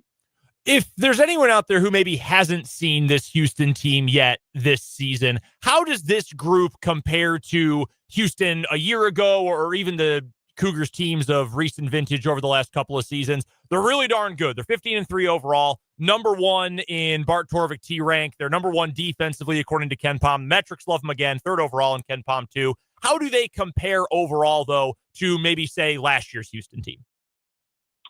Well, obviously they're missing Jamal Shed, and he was terrific, and more of their offense ran through him last year. Like, he had the ball in his hands a lot. I think it's more of a, sharing it across the board this year. They play through Juwan Roberts a lot in the post. He's kind of a tricky matchup as a power forward, like a old school power forward. They'll back you down. Lefty jump hook is good. And then, LJ Cryer and, Emmanuel Sharp can really, really shoot the ball and spread you out. So, they don't really have a guy that just like breaks you down off the dribble. Milo Suzan is different in that, he's just kind of playing more of a typical point guard role, where he'll get the guys involved and, get the ball where it needs to go, and isn't going to try to break you, but he can hit a floater and that kind of stuff. So they're not relying as much on one guy. Then defensively, I think the difference between last year and this year is with Joseph Tugler out there more. He's probably the best defensive center in college basketball, and just super switchable, can guard all over the place, get steals, block shots. And then they've got a pretty good backup in Javier Francis. So they're just deep enough, and their bench is probably a little better than it's been in the past. And, they don't have a player as good as Shed, but they're still pretty good. Another game that took place last night, K-State loses to Baylor by 8, and don't need to dive too much into K-State on this one. They got blue chipped in that game. Baylor had better talent, specifically when it comes to VJ Edgecombe, who had his first career 30-point game. He's going to be one and done. Best recruit Scott Drew has ever gotten in terms of pedigree. Looks like he's probably going to be a lottery pick in the NBA draft this coming year. What is it about VJ Edgecombe, CJ, that makes him such a special player? He is like about as athletic and bouncy as anybody you'll find. And he plays really hard, and he plays to his athleticism. I know he's starting to shoot the ball better lately, and that's promising. When I went there in the preseason and saw his shot, I was worried about kind of his offensive ability, his abilities to score the ball consistently. But I think lately he's done a better job of playing to his athleticism, and he's making shots, and a guy that can guard, has like NBA size for a wing. So he's got all of the kind of measurements, things you look for. It's just the shot is the one thing that's maybe held him back at times this year. We're talking to CJ Moore from The Athletic on the Fleming Place Wine and Spirits hotline. He covers college basketball for The Athletic, talks Big 12 and college hoops with us here on the Big 12 Basketball Breakdown on 580 Sports Talk on Thursdays. Again, you can follow CJ across social media. CJ Moore Hoops is the handle. CJ, going into yesterday, the Big 12, which we kind of have taken for granted over the years, is the best basketball conference in America, was not only not the best college basketball conference in 2024-25, it was not second best. It was behind the Big Ten, at least in the Ken Pom numbers. Now, I haven't seen if that flipped up with last night's action, but it also kind of matches, I think, what I'm seeing from the Big 12 so far this year. What is your eye test telling you? Do you think that the quality of the Big 12 has maybe dipped a little bit this season relative to certainly what we're seeing from the SEC, but also perhaps what we're seeing in the Big Ten? I think the SEC has maybe just elevated itself more so than the Big 12 dipping. I think the league is probably was last year, or at least close. I think the SEC is just on another level with its teams at the top and then also its depth. The Big Ten doesn't really have elite teams, but they've got really, really good depth. I mean, like I'm looking at the Big Ten now. I think Washington's pretty crummy. Minnesota's not awesome, although they can get you on a given night. But outside of that, like every other team in the Big Ten is, if you put them in another league, would probably be, if you put them in let's say the old Pac-12, would probably be at least middle of the pack. So the Big Ten's really, really deep. And, I think the Big 12, maybe the bottom is weaker than it's been in previous years. But I still think like the top half is the bottom and the middle isn't quite as strong, but I think the top's still probably kind of comparable to the last couple of years. CJ, has there been a matchup in the Big 12 this year that felt the most unnatural thanks to realignment? Like I was watching Arizona versus Oklahoma State at Gallagher-Iba the other night. Like that's not a Big 12 game. I refuse to accept that is a conference game now. It just felt so unnatural for that to be played mid-January. Has there been one that you've seen, the score bug and just thought, no, this looks wrong? Yeah, I mean, I don't know if they played each other yet, but I'm looking at the league. Like when Utah and UCF play each other or something like that, like that's a Big 12 game. That's going to be strange, but yeah, conference realignment sucks. Like this is ridiculous. I agree. I mean, I am right there with we got Colorado back. That's good. I think Colorado should be a Big 12 team. That's a good one. But everybody, I grew up driving out to those games in Boulder and going to KU games back then. So glad that's back. But other than that, I could do without conference realignment. The worst of it, honestly, like the Big 12 got some weird ones, but my body continues to reject like USC playing Indiana like a bad virus. Like, no, that is not acceptable. Cal and Stanford are in the ACC, the Atlantic Coast Conference. I saw Virginia playing Cal at like 10 p.m. on a weeknight and thought, you know what? Just gross. Yeah, it's something else. But going back good job, leaders. Yeah. Sports. No kidding. Awesome. Going back to your point, though, about the SEC, CJ, do you think this is a potentially permanent version of events where the SEC is going to permanently kind of elevate itself as a basketball league with the investments they've made in coaches and resources and facilities and things like that? Or do you think that long term, we're still going to be talking about the Big 12 is the college basketball league? I always, I'm prone to say these things are cyclical and they always change, and it just goes on for a few years and then it's gonna flip. But with the current era that we're in, and I'm not seeing things changing too much as far as how the money is spread out and the money is, who has the money. I do think the SEC is in a pretty good spot going forward because they're going to spend the most on their rosters, and it's kind of like Major League Baseball. Like, every once in a while the Royals are good, but usually the Dodgers and the Yankees are going to be running things. The Red Sox, that's the SEC right now. CJ Moore covers college basketball for The Athletic. He's the best college basketball feature writer in America. CJ, before we let you go, last week you told us you didn't see any way Iowa State was going to lose in Morgantown unless Javon Small went nuts. And Javon Small went nuts, and West Virginia beat Iowa State. So you were half right. Yeah.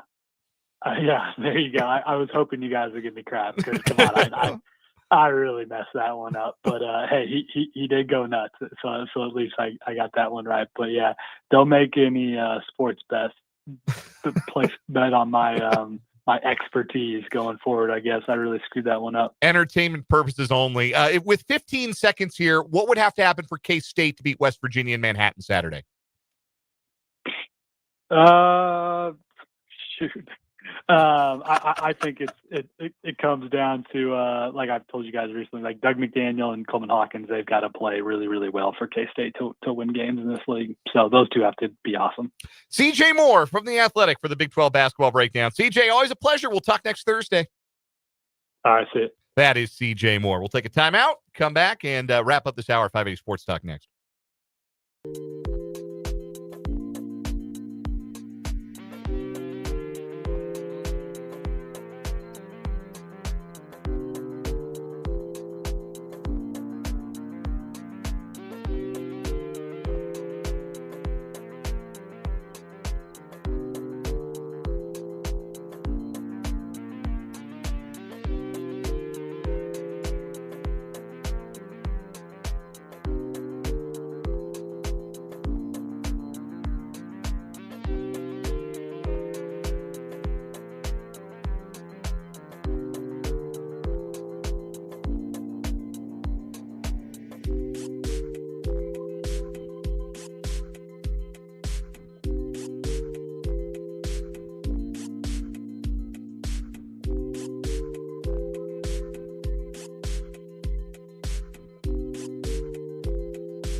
.455 on 580 Sports Talk. Our thanks again to CJ Moore of The Athletic for joining us. We had a text from the 785 during that interview. You can always text the program, 785-272-9429. Wanted to ask about why Kansas doesn't play a few of their guys, Marco Jackson, Jamari McDowell, and Zach Clements. Marco Jackson tore his patellar tendon in the summer. He's out for the year. Jamari McDowell is redshirting. Zach Clements is also hurt. So, yeah, that is why. I am curious what El Marco would have looked like with this team. They were really high on him. He was having a good summer. It was such a bummer he got hurt. Yeah, major bummer. And I know he struggled last year, and I had given up on his freshman season, but I still think there's a good player. He's only been playing basketball for like 3 years or some crazy nonsense. Yeah, I'll be fascinated to see what it looks like when he comes back on the other side. Zach, take your time. Zach Clements, and get rest up, buddy. Stay on that exercise bike, man. Stay limber as best you're able. Before we wrap up this hour, I wanted to give you a word from my good friends at Great Life here in Topeka with 8 fitness facilities and all kinds of outstanding amenities. There's something for everyone, and there's a location near you at Great Life in Topeka. And if you become a member, or if you are a member and you invite one of your friends to become a member as well, you and that friend can save up to 32% on your membership right now, part of the New Year Fitness program with Great Life. So no better time like now to become a member. And if you're a friend, no better time than now to invite a friend to become a member at Great Life Topeka. Visit greatlifetopeka.com for more details. Another text from 785. Why isn't K-State playing Buddy Rich? You'd have to ask Jerome Tang, and he wouldn't tell you. So I'm not going to answer that. He is in what they call La Casa de Perro in Spanish. Is that the actual translation? The house of the dog. The house of the dog. Yes, that is where Buddy Rich is right now. And you know in Manhattan. You know what took place 3 years ago today? What's that? The Chiefs Bills overtime. 13 seconds game. 13 seconds game. I remember it well. I watched it at a Texas Roadhouse. I watched in my apartment in Colby, Kansas. That's it for me and Brendan. I've got Topeka Invitational Tournament coverage coming up. Brendan's got the Washburn Basketball Coaches Show. That means Spencer's got you for the final hour of 580 Sports Talk, including Mitch Holthus and more.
.506 here in the capital city of Kansas. Spencer Dupuis with you here, the youngest in command movement here.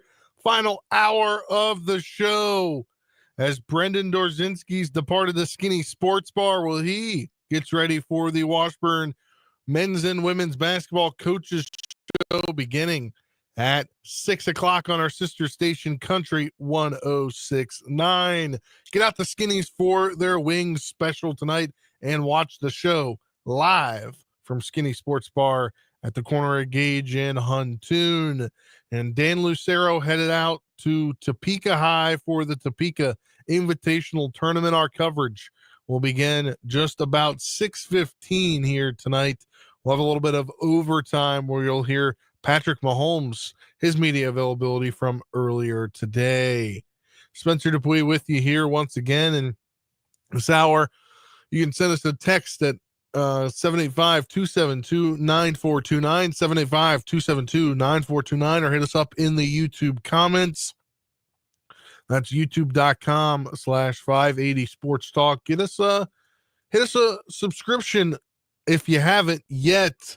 I think we're at 817 might be where we were, 818. Let's see where we are as we speak. We are at 719. So shout out to you subscribers. Once we get to 800, there'll be a special arm wrestling contest between Dan and Brendan, which I guess means you'll have to arm wrestle both lefty and both righty to make it fair, as Dan is a lefty and Brendan is a righty. But Spencer Dupuis with you here for the final hour. We'll get into some headlines. Then Mitch Holthus will join us here just around 5:25-ish. We'll get you ready for, or recap the Chiefs' divisional win, get you ready for the Chiefs' AFC title game against the Bills. Unfortunately, you won't be able to hear Mitch Holthus' iconic calls, but you will get to hear the one, the only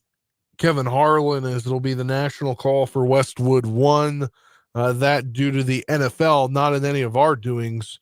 If we could, we'd bring you Mitch all the way through the Super Bowl, but unfortunately, the NFL says no. So Sunday's coverage will be from Westwood 1. We'll have coverage of the NFC Championship game as the Commanders visit the Eagles first, and then that'll get into the Chiefs hosting the Bills. It's a 5:30 kickoff, but we will have Chiefs Radio Network post game that will kick in just after the game ends. It'll kick into Chiefs Radio Network coverage, so you'll get to hear at least Mitch at the end, and as well as all the other guys on the Chiefs Radio Network. But we'll talk to Mitch at 5:30 here, as I need to take our little graphic off of the screen here. Totally forgot it was there. Talk to Mitch at 5:30.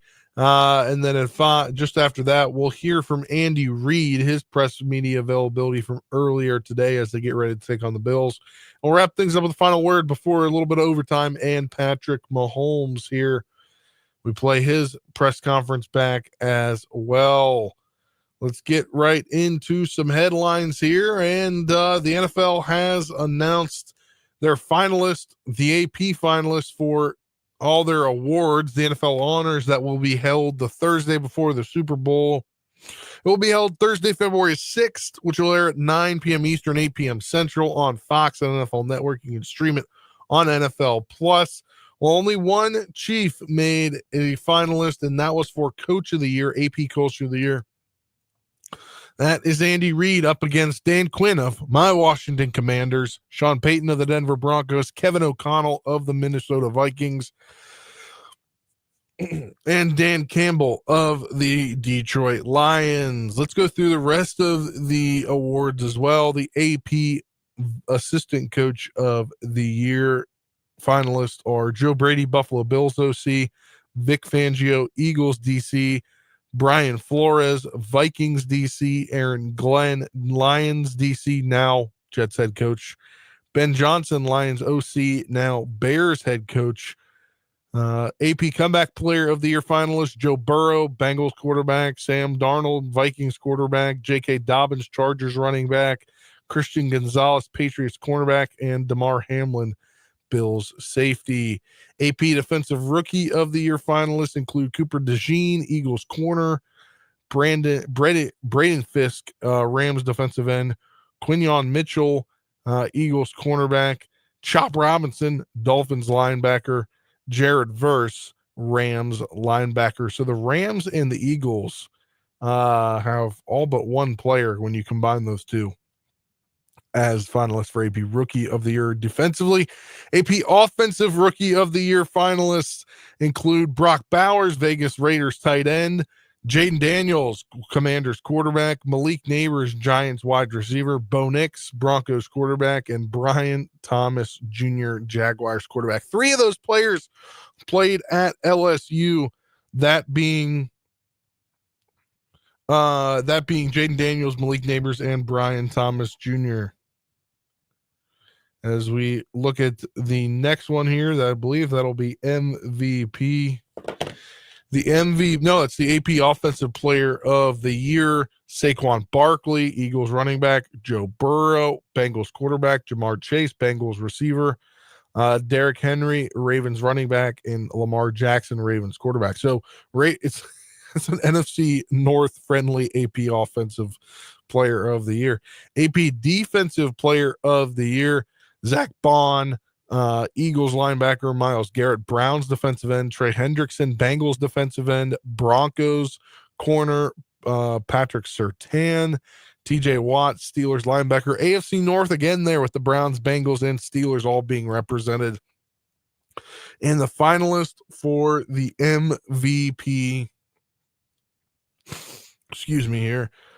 Josh Allen, Bills quarterback, Saquon Barkley, Eagles running back, Joe Burrow, Bengals quarterback, Jared Goff, Lions quarterback, and Lamar Jackson, the quarterback for the Ravens.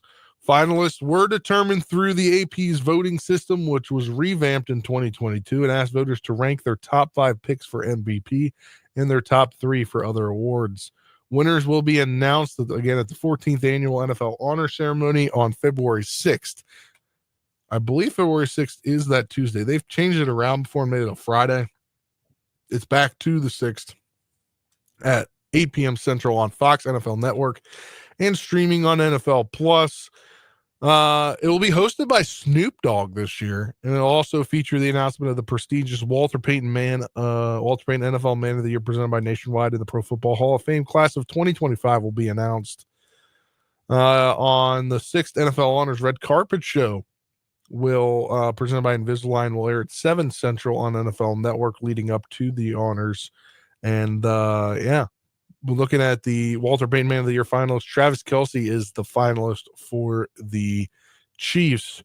And if you're a Chiefs fan, you're hoping he's not there to collect it live, because that means he is getting ready for the possibility to three-peat. Speaking of the Chiefs, let's get their practice reports. Let me pull up, see if I can get the dual practice report here for both teams. And we have it once again.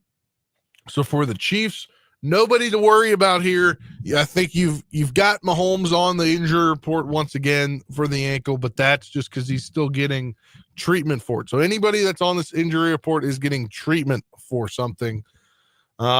You have the same designations practice-wise that you did yesterday. If you're the Chiefs, that meaning Mike Caliendo, the guard, is fully participated with a shoulder issue. Patrick Mahomes, the ankle issue, fully participated. Jawan Taylor, the right tackle, fully participated with the knee issue. And Jalen Watson fully participated with the ankle issue. But all those guys were the same in Wednesday's practice. Looking at the Bills injury report, it is a lot more complex. They have Balin Spector, the linebacker. He is currently on the injured reserve, but his 21-day window has been opened. He's practiced fully the first 2 days. They have one did not participate, and that was Taylor Rapp. Once again, the safety with a back and hip issue. Excuse me. And then we have a did not participate to a fully participant. That was Deion Dawkins, the tackle. He was sick yesterday, didn't practice, but was a full participant today. Limited in participation were just 2 guys, the same 2 guys that were limited yesterday. Christian Benford, the corner with a concussion, and Matt Milano, the linebacker, with a biceps and hamstring injuries. That means obviously Deion Dawkins went to full participant. DeMar Hamlin with his ribs practiced fully. Taron Johnson practiced or was another limited in practice. I missed him. He was full participant yesterday, limited today. Taron Johnson, the corner, with a neck and a shoulder injury. Dalton Kincaid with his knee issue, fully practiced. Cam Lewis, defensive back, with a shoulder injury, fully practiced. The center, Connor McGovern, with a shoulder injury, fully practiced. Greg Rousseau, finger injury, fully practiced. And Dorian Williams, the linebacker, with his elbow issue, he fully participated in practice today. And we have the Cowboys. Let's see if we have any up-to-date information on the Cowboys. But it looks like we talked about this yesterday. It's almost now all but official, as it appears that Brian Schottenheimer will be the next head coach. A lot of different reports coming out about that. A lot of things been coming out. It appears owner and GM Jerry Jones had an informal discussion with former Seahawks coach Pete Carroll about the Cowboys head coaching job, as well as about Brian Schottenheimer, who was his OC for 3 seasons. So Brian Schottenheimer stays as the offensive coordinator, or Brian Schottenheimer becomes the head coach. I don't know. I don't understand what Jerry Jones is doing with his team. It just seems like he's really imploding it, because he did what he did with Mike McCarthy, and now he's just, I mean, your 2 biggest options were out the door already, because you didn't even get to do a initial interview with them, that being Aaron Glenn and Ben Johnson. So, where are your options? It's Brian Schottenheimer. And Brian Schottenheimer, your OC, who hasn't really done much, is now all of a sudden going to be the guy. It's very confusing. We do have a developing situation Liam Cohn is speaking to the Jaguars about the head coaching job after agreeing to an extension with the Bucs as an OC. He has now emerged as the front runner for the Jacksonville head coaching job. So it was a little domino effect yesterday. So we heard that he was out as a potential head coaching candidate.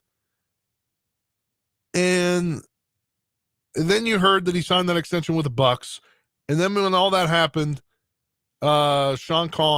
Steve Kahn fired his GM yesterday for the Jaguars. So now they're looking for two people. They're looking for a head coach and a GM. And now Liam Cohn back in it. He could be playing chess here, not checkers. This could get pretty wild here. This is just developing here in the last few minutes, but that would be crazy. Cohen does end up going there. I mean, he was their top target to begin with. He was set to interview Wednesday, withdrew his name. The Bucs offered him the extension to become one of the highest paid coordinators in the league. Then Trent Baalke got fired, and they've reached back out, and they're going to reconsider. He hasn't signed his Bucs contract yet, so that's probably something big. He apparently, according to multiple reports, he is at the Jaguars facility right now, trying to finalize the deal. And according to other sources, the Bucs can't get in touch with him. So this is a crazy turn of events here when it comes to what is going on with Liam Cohn. According to Adam Schefter, this is still a developing situation that is unfolding here as we speak. Interesting tidbit here. The AFC Championship Game will have a halftime performance with Big and Rich. So if you're a Big and Rich fan, tune in. Or if you're going to the game, obviously tune in for Big and Rich. But Liam Cohn, that's the latest. Liam Cohn is apparently at the Jaguars facility thinking about reconsidering to be the Jaguars head coach after turning them down, agreeing to an extension to be the the Bucs OC, being the highest paid OC, didn't sign the contract. Then Baalke was fired, and now we've got some things being reconsidered. And according to some sources, Liam Cohn is in Jacksonville right now at the Jaguars facility, and the Buccaneers have yet to be able to get in touch with him. And that is according to Adam Schefter, quote on Twitter. Buccaneers have had no contact today with Liam Cohn or his representative. The team has made multiple efforts to reach him and has not. Cohn is in Jacksonville discussing a deal to become the head coach of the Jaguars. That is the latest that we have on that. Let's get to our next headline. The Big 12 baseball preseason polls, those are out. K-State 8th, KU 9th. Oklahoma State received 9 first-place votes. They're number 1. Arizona number 2 with 4 first-place votes. TCU 3 with 1 first-place vote. 4 is West Virginia, 5 Texas Tech, 6 is Arizona State, 7 is UCF, and then K-State at 8 and KU at 9. Cincinnati 10, Houston 11, Utah 12, Baylor 13, and BYU 14. So K-State, obviously, a lot of guys left the program after last year, and KU was kind of ascending, but a few guys graduated as well. KU right-handed pitcher Dominic Vagley, he is named preseason pitcher of the year, so big congratulations to him on that. That is the latest from them. Let's see if we've got any other headlines popping up here before we hit the break. It doesn't appear like we yet have, according to. Okay, we've got another update in this saga. Liam Cohn said he reached out to Bucs head coach Todd Bowles to inform him of his interest in interviewing for the Jaguars head coaching job once again. So we've got craziness happening in Florida right now between Jacksonville and Tampa Bay. We will talk about that more likely on tomorrow's show. Let me just double check the worldwide leader and see if we have any other news headlines to break down here before we hit the break. Funny one here. Ichiro Suzuki held a press conference and he was one vote away from being unanimous. And he said through an interpreter today, "There's one writer that I wasn't able to get a vote from. I would like to invite him over to my house, and we'll have a drink together, and we'll have a good chat." I think that's pretty funny. I mean, look, he should have been the first unanimous vote guy voted in a long time, but unfortunately, that one voter. I would like that one voter to become public. Like, can we see who that one voter is? I think it's fair enough that they should become public. It's just like AP voters. Let all the AP voters become public as well. That will do it for this first segment. When we come back, we'll be joined by the voice of the Chiefs, Mitch Holthus. This is 580 Sports Talk.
Welcome back, 580 Sports Talk here, 527 here on this Thursday, which you know what that means. It's time for Mitch Holthus, voice of the Chiefs. He joins us now on the Fleming Place Wine and Spirits Hotline, courtesy of Hy-Vee and Azura Credit Union. Contact Crystal Rippey and Kristen McCall or Christian Ambergy about the credit union advantage in getting your first or next home loan. Mitch, how you doing today?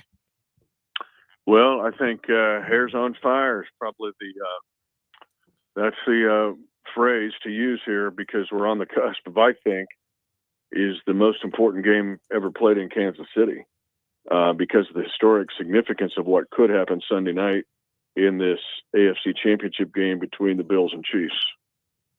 Before we get to Sunday's game, let's take a look back at Saturday's game against the Texans divisional round. Second time the teams have met in a month.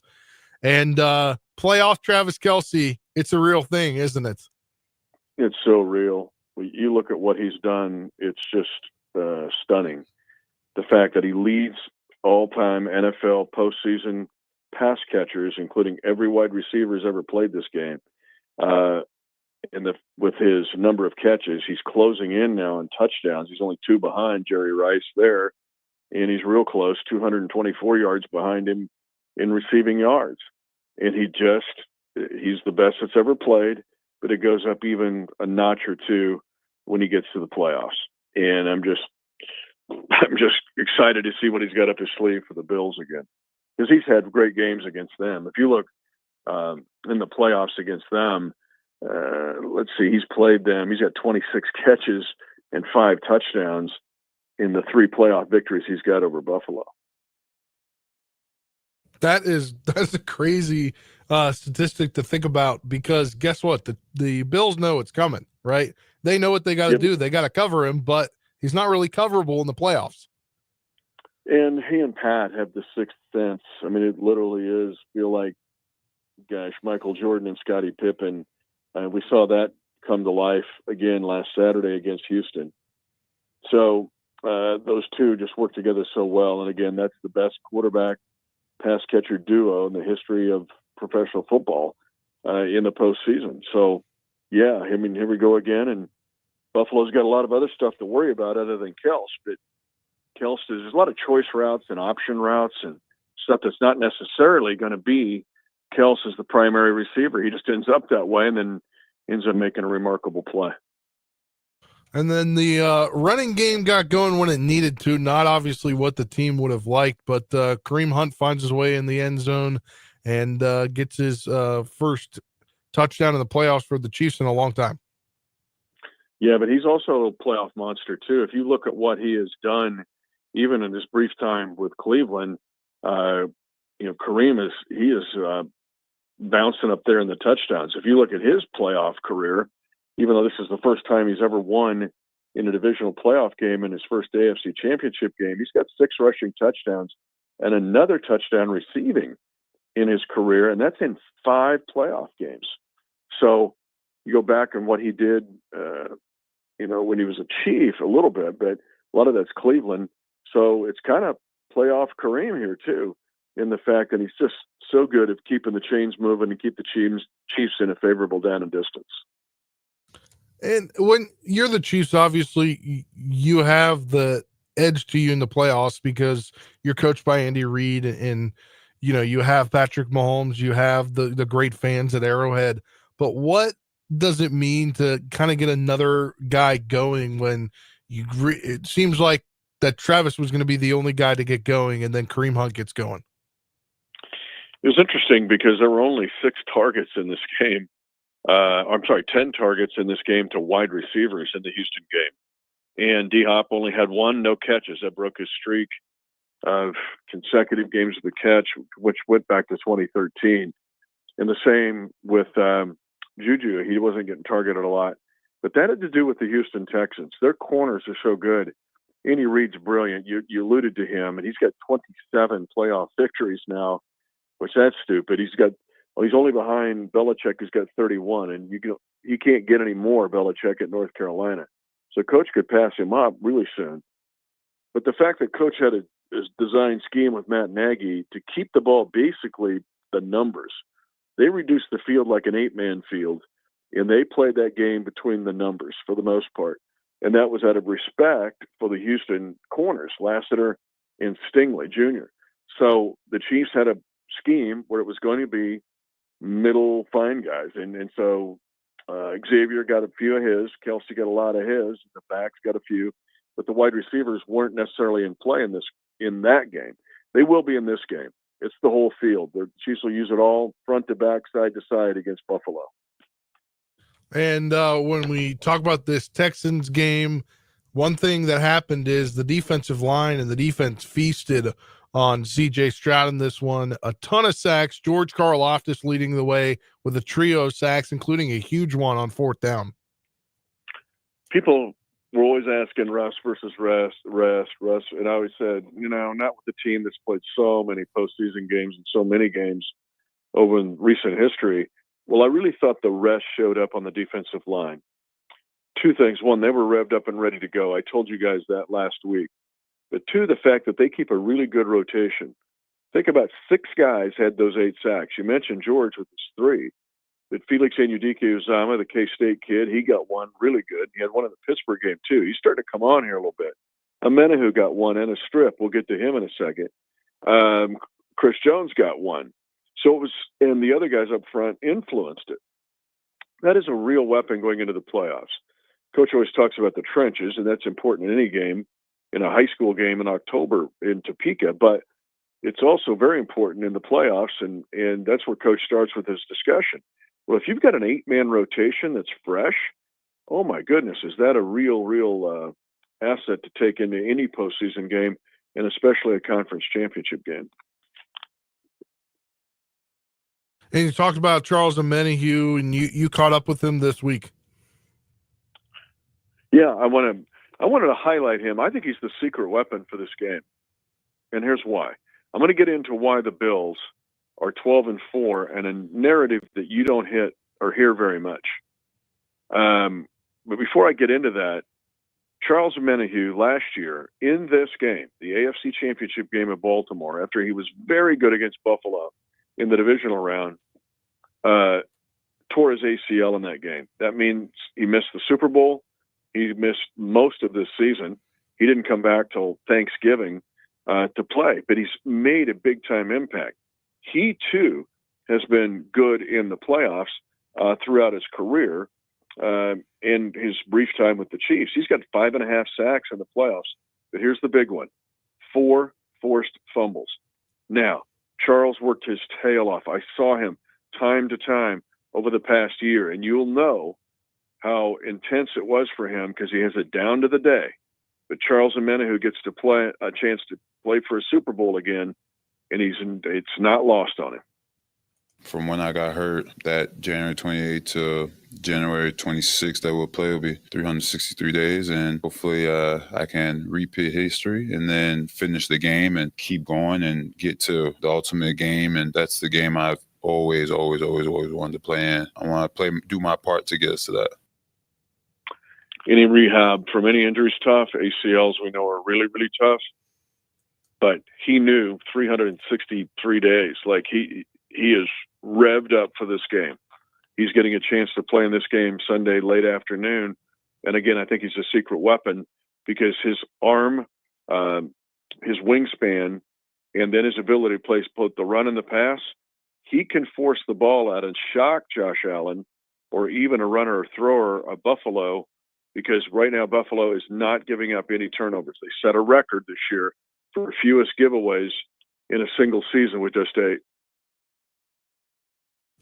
And sticking with defensively, I want to highlight this because I think it's been something that Steve Spagnuolo's turned up, and something that he's amazing at is getting the defensive backs, the corners, to come on and blitz and time them perfectly. We saw Jamari Connor with the sack, and then you saw Nazeeh Johnson force a horrible throw there by C.J. Stroud for an incompletion. How does Spags perfectly know when to time up the corner blitz? What does he study it? He's as thorough in his approach to defense as Coach Reed and Matt Nagy are to offense. And he'll follow a trend, or he'll follow a feel, but there's also a contrived strategy of when he sends those blitzes. Now, we also need to talk about the DBs being excellent blitzers. I've said this before, but a lot of DBs, when they blitz, are like newborn calves. They're so exciting. They're so excited to get the chance to blitz that they're just all over the place. The Chiefs teach their defensive backs when they blitz to blitz like an edge rusher. They look like Karlaftis or Chris Jones when they go after a quarterback on a blitz. That's why Trent McDuffie is superb at it, maybe the best in the league. But Connor's really good at it. He was trained for it at Virginia Tech. He did a lot of that there. But they're just good tacklers, the DBs, the corners, safeties, and they're very good blitzers. Now, with Josh Allen, you got to pick and choose. Spags has, and so do I, a tremendous amount of respect for Josh Allen, because blitzing him sometimes you do at your own peril. He's so intelligent at looking at a blitz and reading it that he can pick you apart. In fact, there's some notes here. The Chiefs blitz this year, 5th most in the National Football League. In Week 11, in that loss at Buffalo, they blitzed Josh Allen 38% of the time, a lot. Allen against the blitz had a touchdown, a pick, and a 67 passer rating, not that great. Against a non-blitz, 19-24, 154, and a 93 rating. Last year in the playoffs, in the win at Buffalo, the Chiefs only blitzed Josh Allen 17.8% of the time. So I'm giving you numbers here, but there's really no, I think that Spags is going to blitz him 33% of the time. And one of the reasons he may not is the fact that Buffalo's playing different now. They changed their approach to offensive football this year. And let's move on to special teams, because there's a guy that I think is one of the most underrated special teams players in the league, because you don't hear him talked about a lot, but Leo Chenal. He just blocked. He blocked another field goal this week, and it seems like that's all he does. And he has to play base on defense. So he's not just a dedicated special teamer, and that's all he does. He's got a lot on his plate. So he plays base defense. He's a four-core special teams player. Many times you'll see him make a key block on a return or coverage on a kick. But those two field goal blocks, those are real. And he's so fast and reads the blocking that he's in there before the opposing team can react. So I'm telling you, that's on the mind of Bass coming in here. Tyler Bass is going to think this guy can block field goals, and others can too. So if you just skew all your protection toward Leo Chenal, then you could have some real problems with the other guys. Chiefs Bills will go at it again in the playoffs Sunday, 5:30. What's a key for you in this game, Mitch? The number 1 key, the number 2 key, the number 3 key, and the number 4 key. Our giveaway takeaway ratio. I told you I was going to maybe change your perception of the Buffalo Bills. Let me just have some fun with you. Where does Josh Allen rank 1 through 32 in completion percentage? Top 5? 24th in the league. Oh, wow. He's 16th in completions, the number of completions, and he's 14th. They run the ball very well. Josh can run it great. He ran a lot early in his career, and now he's back running it. They totally changed the way they're doing things, because in the 4 years from 2020 to 2023, Josh Allen turned the ball over 65 times. Yep. 57 interceptions. This year, 8 giveaways and only 6 interceptions. The 8 giveaways are a National Football League record. And so the fact that they're not turning it away, and they're living off takeaways, because they were plus 24 in the regular season, plus 27 with the playoffs. Here's your stat of the night, of all the stats I'm spewing out at you. 29 possessions. 29 possessions Josh Allen and the Bills had that started in the plus side of the field. It yielded 118 points. If you play clean against the Buffalo Bills, just 0. What the Chiefs have done, they haven't turned it over since the game against the Bills on November 17th. That's a record, or at least in the last 75 years. If you just play clean, you win this game, because Buffalo lives off the takeaway. And the game against the Ravens was a microcosm of that. Buffalo scored a lot this year, but they've scored because they get short fields. And then they're so efficient with it that 3rd and 2 is an automatic first down because of Josh running the ball. But the point is here, if you play clean, give them just down in distances where you got a ghost of a chance, you can beat these guys, because they are also last in the league defensively, the defensive secondary, in 3rd and 6 or more, and how many plays they've given up for first downs and touchdowns. So if you can block these guys, don't turn it over, and because the Ravens might have beat them.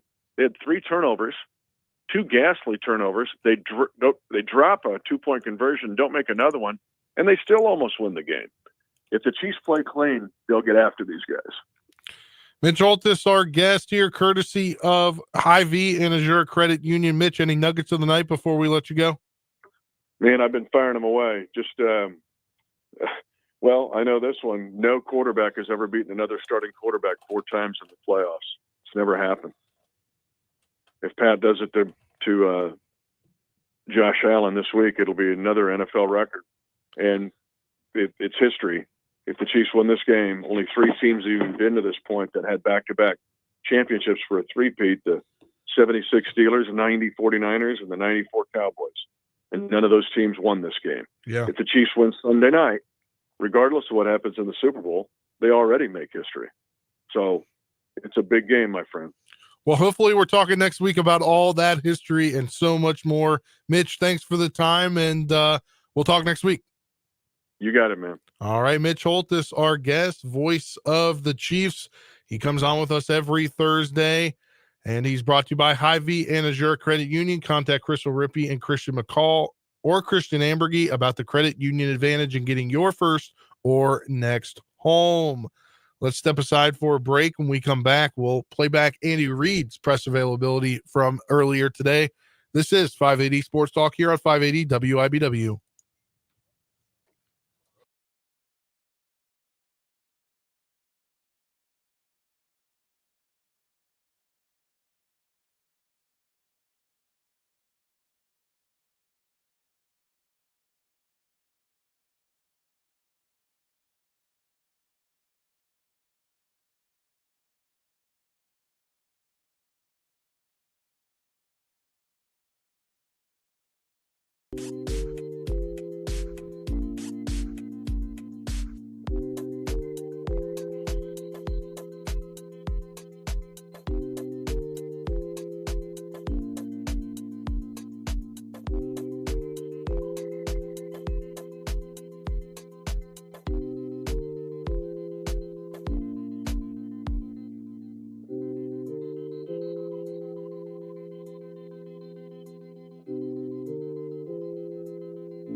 .546 here on 580 Sports Talk, youngest in command movement here with you for the next 13 minutes now, 547. And then we'll have a little bit of overtime. We'll hear from Patrick Mahomes, his media availability earlier today. But first, Andy Reid spoke to the media earlier today at One Arrowhead Drive as they get ready for the AFC title game.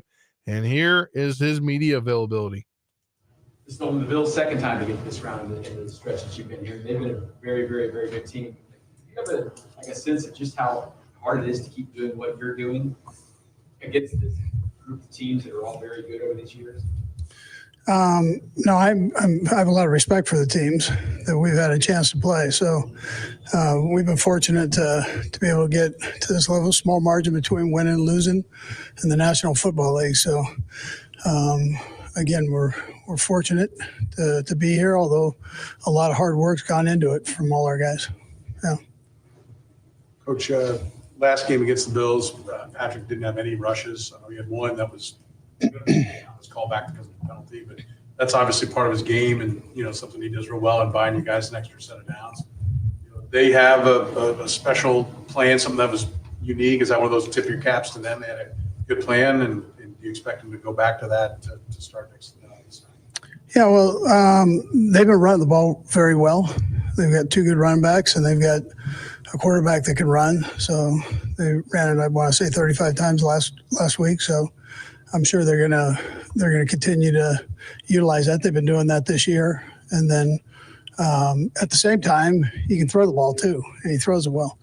So as far as our game plan goes, we're gonna play what we do and go with it.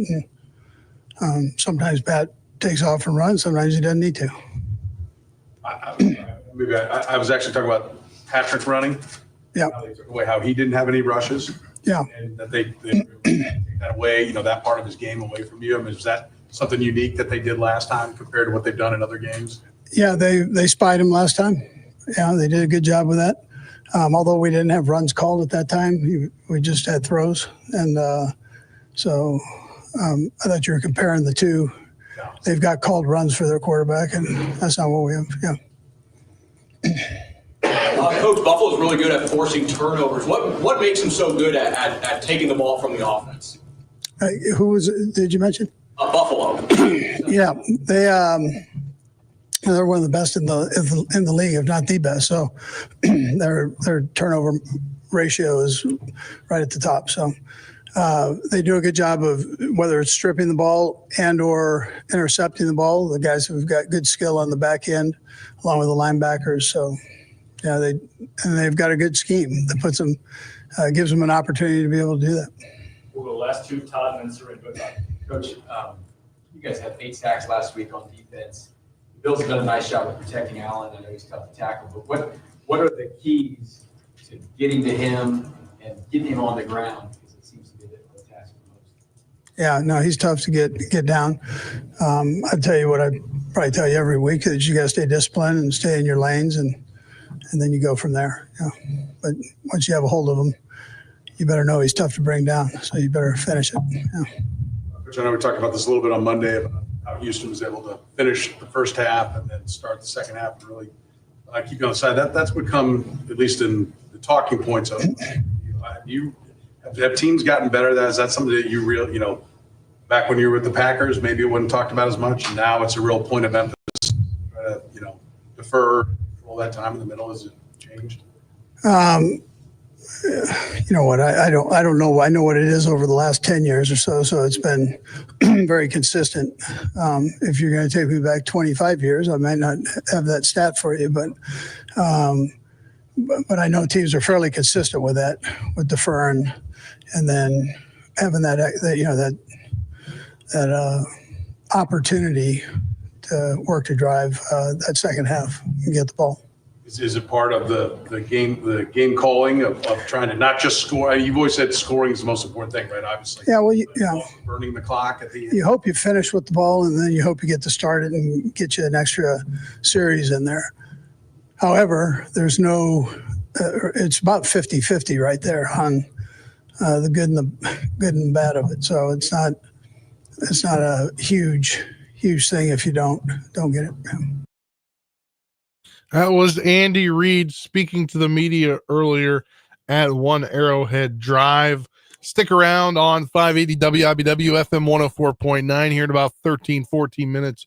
We'll hear Patrick Mahomes' media availability from earlier today at One Arrowhead Drive.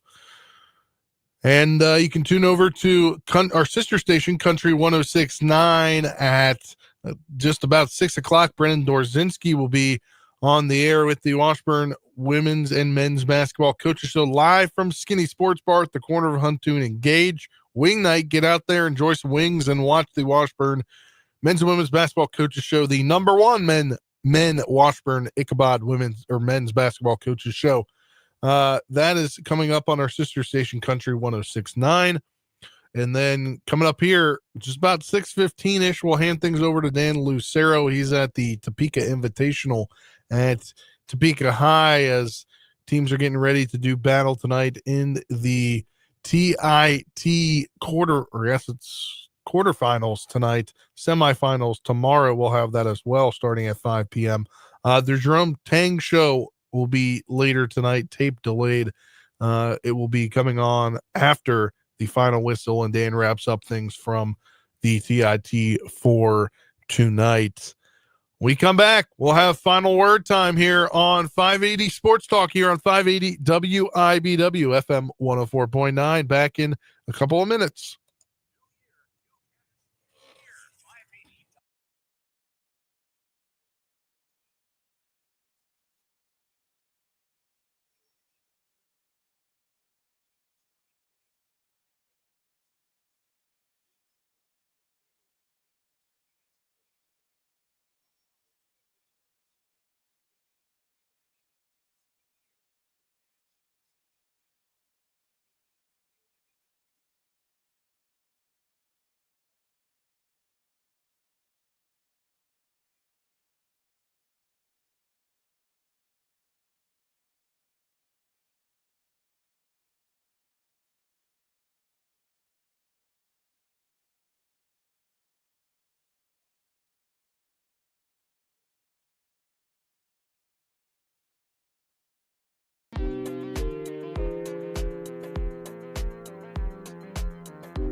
Final word time here on 580 Sports Talk, the youngest in command movement here to wrap things up on the show. Tomorrow shall be a great show. We will preview for just about 2 hours as the TIT will come on at 5 p.m.